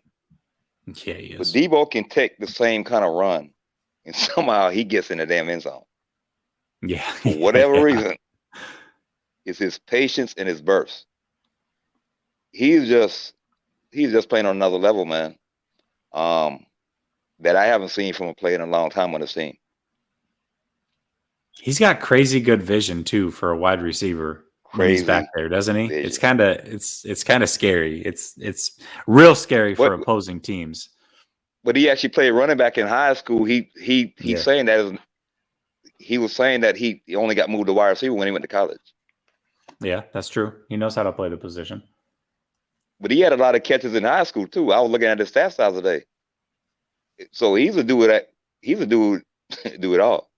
He had 12 interceptions in high school his senior year. Well, that doesn't surprise me because he had to turn into a DB on one of those throws from Jimmy, and he played that perfectly. He played it perfect. But I mean, I think we just got to go in and just try to run this ball down their throat, man. I feel it. And like you said, we got to keep the ball out of Jimmy's hand. It's not Jimmy I'm scared of. It's Kyle's play calling. Yeah. We got to go in and keep that out of his hands. And just go ahead and win this game and just keep this roll going on. One thing I'm about to say, we had to cancel this baby shower in California. But the baby shower is going to be moving to Dallas. We're going to be in Dallas a whole month. It would be very good if the 49ers can meet the Cowboys while I'm in Dallas. Hey, That would be incredible. Yes. in the playoffs. All right. All right. 'Cause I hate the Well, Cowboys okay. with a Oh, I passion. do too. I do too. I would love to see that game. If they end up coming to Tampa, I'll be at that game. But I think Tampa probably beats the 49ers. I think the 49ers beat Dallas. So if they could play Yeah. Dallas, I would much rather take that matchup. Let somebody else try to beat Tampa so that we don't have to run into them. Absolutely. I'm all for it. I'm all for it. If they come to Tampa, trust me, I will be there. Hey, there we go. Okay, so either way. All right, good. I like it. I will be All there. right. I love it. Kevin, thank you so much for tapping in, my guy. You're always so supportive. It was great, again, meeting you in Jacksonville, and we'll talk next week, all right? Absolutely, bro. Later, man. All right, I'm going to get to my guy, Chris, in a second, but Taryn tapping in. He says, my brother, praying hands, thank you so much. Let me give you some love. Always supporting me, man. And I always enjoy talking to you as well, Taryn.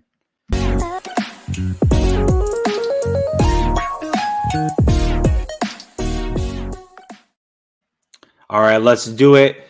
Make sure you subscribe, like, hit the bell notification if you've not done so already. But I'm going to get to my guy, Chris, the man who makes the thumbnails for all these call-in shows, fire-ass thumbnails too. What's up, Chris? What's up, Jesse? I'm gonna be quick here. I don't want to be long-winded. I'm gonna go back off of what you said. The Niners are not built to beat Tampa. Tampa has the perfect team to beat the Niners. They stopped the run, and I mean they would force the Niners to pass. And while I think Tampa's pass defense is atrocious, don't think the Niners can pass the ball on them like that. And then their receivers are just going to destroy our DBs. So we're not built to beat Tampa. So, and that goes back to that caller who was talking all that crazy stuff about, oh, Jimmy's going to, what if Jimmy, gets us to the playoffs or to the NFC Championship or possibly a Super Bowl? I'm going to say this. And I really don't want to talk about Jimmy Garoppolo anymore because we just, this topic is so played out, but I just want to say this. And everybody should know who Jimmy Garoppolo is. Like it's just we should talk about other things. But I'm gonna say this: the Niners win in spite of Jimmy Garoppolo. The last 3 weeks has been in spite of Jimmy Garoppolo. Yes, he's made some good throws, some little thing, boom, boom, yeah, here and there. But then the Niners win in spite of him. And then as far as us, if we play the Packers, we'll beat the Packers. Folks think that this is the 2019 Packers and the 2019 49ers. They did that this year when we played them. This is not the 2019 Packers. That's not the same team. We are not the same team. We are a completely different football team. Let's get that 2019, we're going to run the ball on 50 times and it's just going to work out of our heads. The Packers defense, I don't know if folks watch, Packers defense is looking really good these last couple of weeks. So please, let's stop talking about the Packers as if they are the 2019 Packers. Matter of fact, we've on a 2-game losing streak against them. And then my last thing, fans talk about signing players like they at the Dollar Tree, thinking just everything is going to be a bargain. Like, oh man, yeah, this person got hurt. We can sign him for like $1. It don't work like that, man. A lot of these players won't be on the team anymore just because a lot of them are injury prone and it's just time to move on. So say goodbye to maybe 80% of those 32. Deuces. Mm-hmm. Time to start building a new squad. But other than that, man, that's all I got to say. I'm going to make sure I got everything I want to say off my chest. Yep, I got everything I wanted to say off my chest. Oh, last thing. And because, somebody said Shanahan is very comfortable with winning with Jimmy Garoppolo. If Shanahan was so comfortable with winning with Jimmy Garoppolo, he wouldn't have tried to move him 1,000,000 times. The only reason why he's starting right now is because they're getting Trey ready. So no, Shanahan is not comfortable with Jimmy Garoppolo winning. He's just going with the hand that he's dealt. He's dealing with the situation as is. But like Ian Rappaport reported, he's going to be out of here next year. Time to move on and enter the Trey day. All right, I'm out of here, bro. Hey, you know I'm with you on that, Chris. You know I'm with you on that. I have to ask you one thing before you tap out, though. Is there any, let's just say crazy-ish happens, they win a Super Bowl. Is that the only scenario that Jimmy comes back, or do you think even then he's gone? I only go with what's been said. As far as Ian Rappaport said, barring a Super Bowl appearance and win, or just barring a Super Bowl appearance, that's the only way Jimmy G returns. His time is done here. Yeah. And I mean, of course, I would love to win the Super Bowl this year. I would love for Jimmy to go crazy in the playoffs. If we win the Super Bowl and that means Jimmy has to come back, I'm all for it because I want a Super Bowl. Me too. But as of right now, I just don't think we're built to beat Tampa. So if we were to play Tampa, I don't think we can beat them. It's just how they're built. They're built to beat us. So that's me answering your question. But you have a good one. I feel it. Yeah, you too, man. All right. He's right, though. I mean, Tampa, that's the team, man. That's the one that I don't want to mess with. He had to get going. I'm going to give a little pushback on the Green Bay one, though. Okay, he's right. Green Bay is not the same team. And this is not 2019 Niners. That being said, and if they get Jair Alexander back, the Smith brother that's out, they're going to be even better, which is scary. But that being said, Elijah Mitchell did not play in that Green Bay game. It was Sermon, if I remember correctly, Sermon and Juszczyk. And Juszczyk actually started the first series on offense. He was the running back to start that game. That's how decimated they were. If they can have Wilson, if they can have Elijah Mitchell especially, and now that Debo's entered the forum, I feel like they can bully Green Bay a little bit. Maybe not to the level that they did. I mean, they pounded Green Bay in a submission in 2019, but I think they can run the ball 35 plus times on any team other than Tampa. So for me, I think Green Bay is still very beatable for this team. Styles make matchups. On the flip side of that, I think Green Bay, if healthy, is a horrible matchup for Tampa Bay. So, Styles do make matchups. I would love for Green Bay to beat Tampa and then the 49ers to play Green Bay. I'm with that. Like, I'll take my chances against Green Bay before I do Tampa. But this is not the same Green Bay team. He is right about that. I just think that they can be had by the 49ers if everything goes right. So if everything goes right against Tampa, I still don't think they win that game. It's just the way that I see it. What's up, Amin? Yeah, I appreciate you for respecting the sleep schedule. But if you want to tap in, man, go ahead. I will let you through. Okay. Tommy Huxley says, beat the Seahawks. What's up, Tommy? Got any new music you're making, man? Hopefully you're still playing your guitar, making some music. Always good to hear from you. Let me show you some love here before I go to Steven.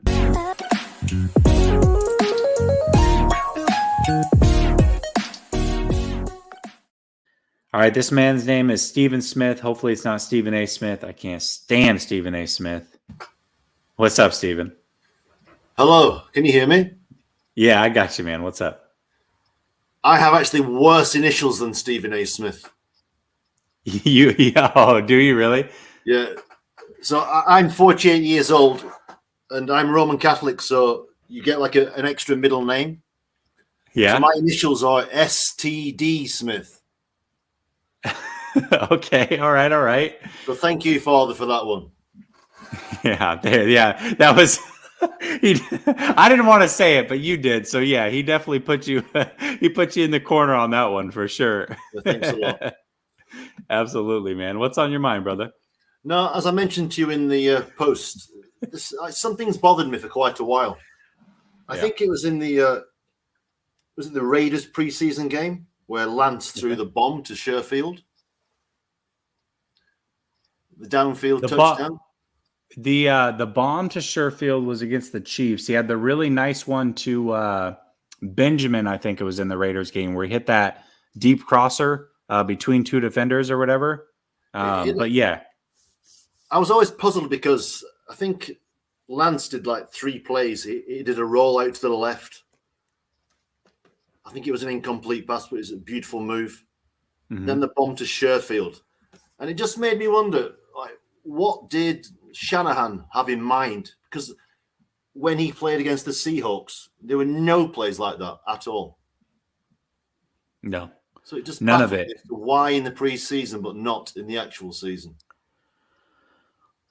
You know, okay, so let's talk about that for a second, because I think you're onto something here. I remember, this is how I remember the preseason playing out.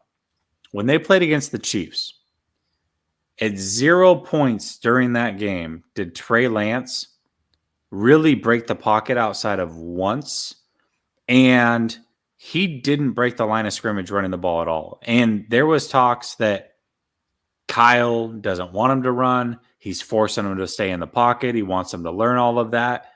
Yet, when they came in and played him against Seattle and then played him against Arizona, they did anything but that. He had almost zero pocket game. They ran the piss out of him. They didn't get mobile with him as far as behind the line of scrimmage with bootlegs and things like that to help him out, to help him throw. They did none of those things. It was a very interesting game plan. I'll just say that. And it was very contradictory to your point to what we saw in the preseason. Yeah, it was just baffling to me, completely baffling. Mm-hmm. Like it was one or two wow moments, and that put into everybody's head what to expect when he actually played. So to see a completely different game plan, just mind blowing. Yeah, it was mind blowing, and it played to, as far as throwing the ball, it didn't play to Trey's strengths, in my opinion, for sure. That's very true. But still, run a good run, and it's looking good for the playoffs. So that's the most important thing. They're getting hot at the right time. That's for sure. That's, it's funny because in 2019, they started off 8-0, and then they had some games towards the end where they sputtered a little bit. This has been the exact opposite. They started off as slow as they possibly could to stay alive, and now they're getting hot at the right time. If they can continue to reel off wins, let's see, we've got 6 games left. Let's say they go 4-2 down the stretch, and they finish the season basically going 7-2 in their final 9. That would be a whole different ballgame than what we saw down the stretch of that 2019 season. And they were still able to keep it together and go to the Super Bowl. I would love to ride a hot streak going into the playoffs for sure. I think my prediction will be we'll finish in 6th place. The Rams will finish in 5th place. Okay. Does that mean we'll play the Rams?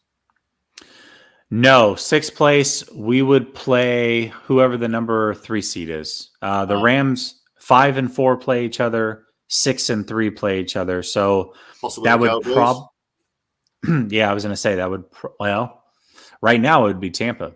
Tampa's the number 3 seed right now. Yep. That would be the worst matchup. Yeah. Yeah, that would be the worst matchup. Again, I would like it selfishly just because I'd get to go to the game. It's right in my backyard. But that being said, I want nothing to do with Tampa Bay. Nothing. Well, none of the games are in my backyard because I'm in Japan. So, yeah, you don't care. Yeah, I saw you saying in the chat that you're in Japan. What time is it over there? It's now 2:25 in the afternoon. Oh, geez, that's crazy. That's crazy. So you're 14 hours ahead of us. That's nuts. Yeah, so I can never watch a game live. It's quite difficult, actually. Yeah, you're right about that. You definitely can never watch a game live. That sucks. I generally watch the first quarter live, then I have to go to work. And depending on whether we're winning or losing, it's so stressful. I have to wait and think about it for like 3 or 4 hours. Yeah, for sure. Should I check the result? Should I not check the result? Dreadful. I've been there, man. I've been there so many times where it's like I've got something going on and I can't watch the game. And it's like I've got it there on my phone, but I don't want to because I want to be able to watch it and actually enjoy it and see it for what it is. And then inevitably I get a text or I see something that I shouldn't, and I end up finding out anyways, and it just ruins the whole thing. It never works out. Never. Anyway, thank you, Jesse. Yeah, thank you, Steven. I appreciate it. Calling all the way from Japan. Sorry your dad did you wrong there with the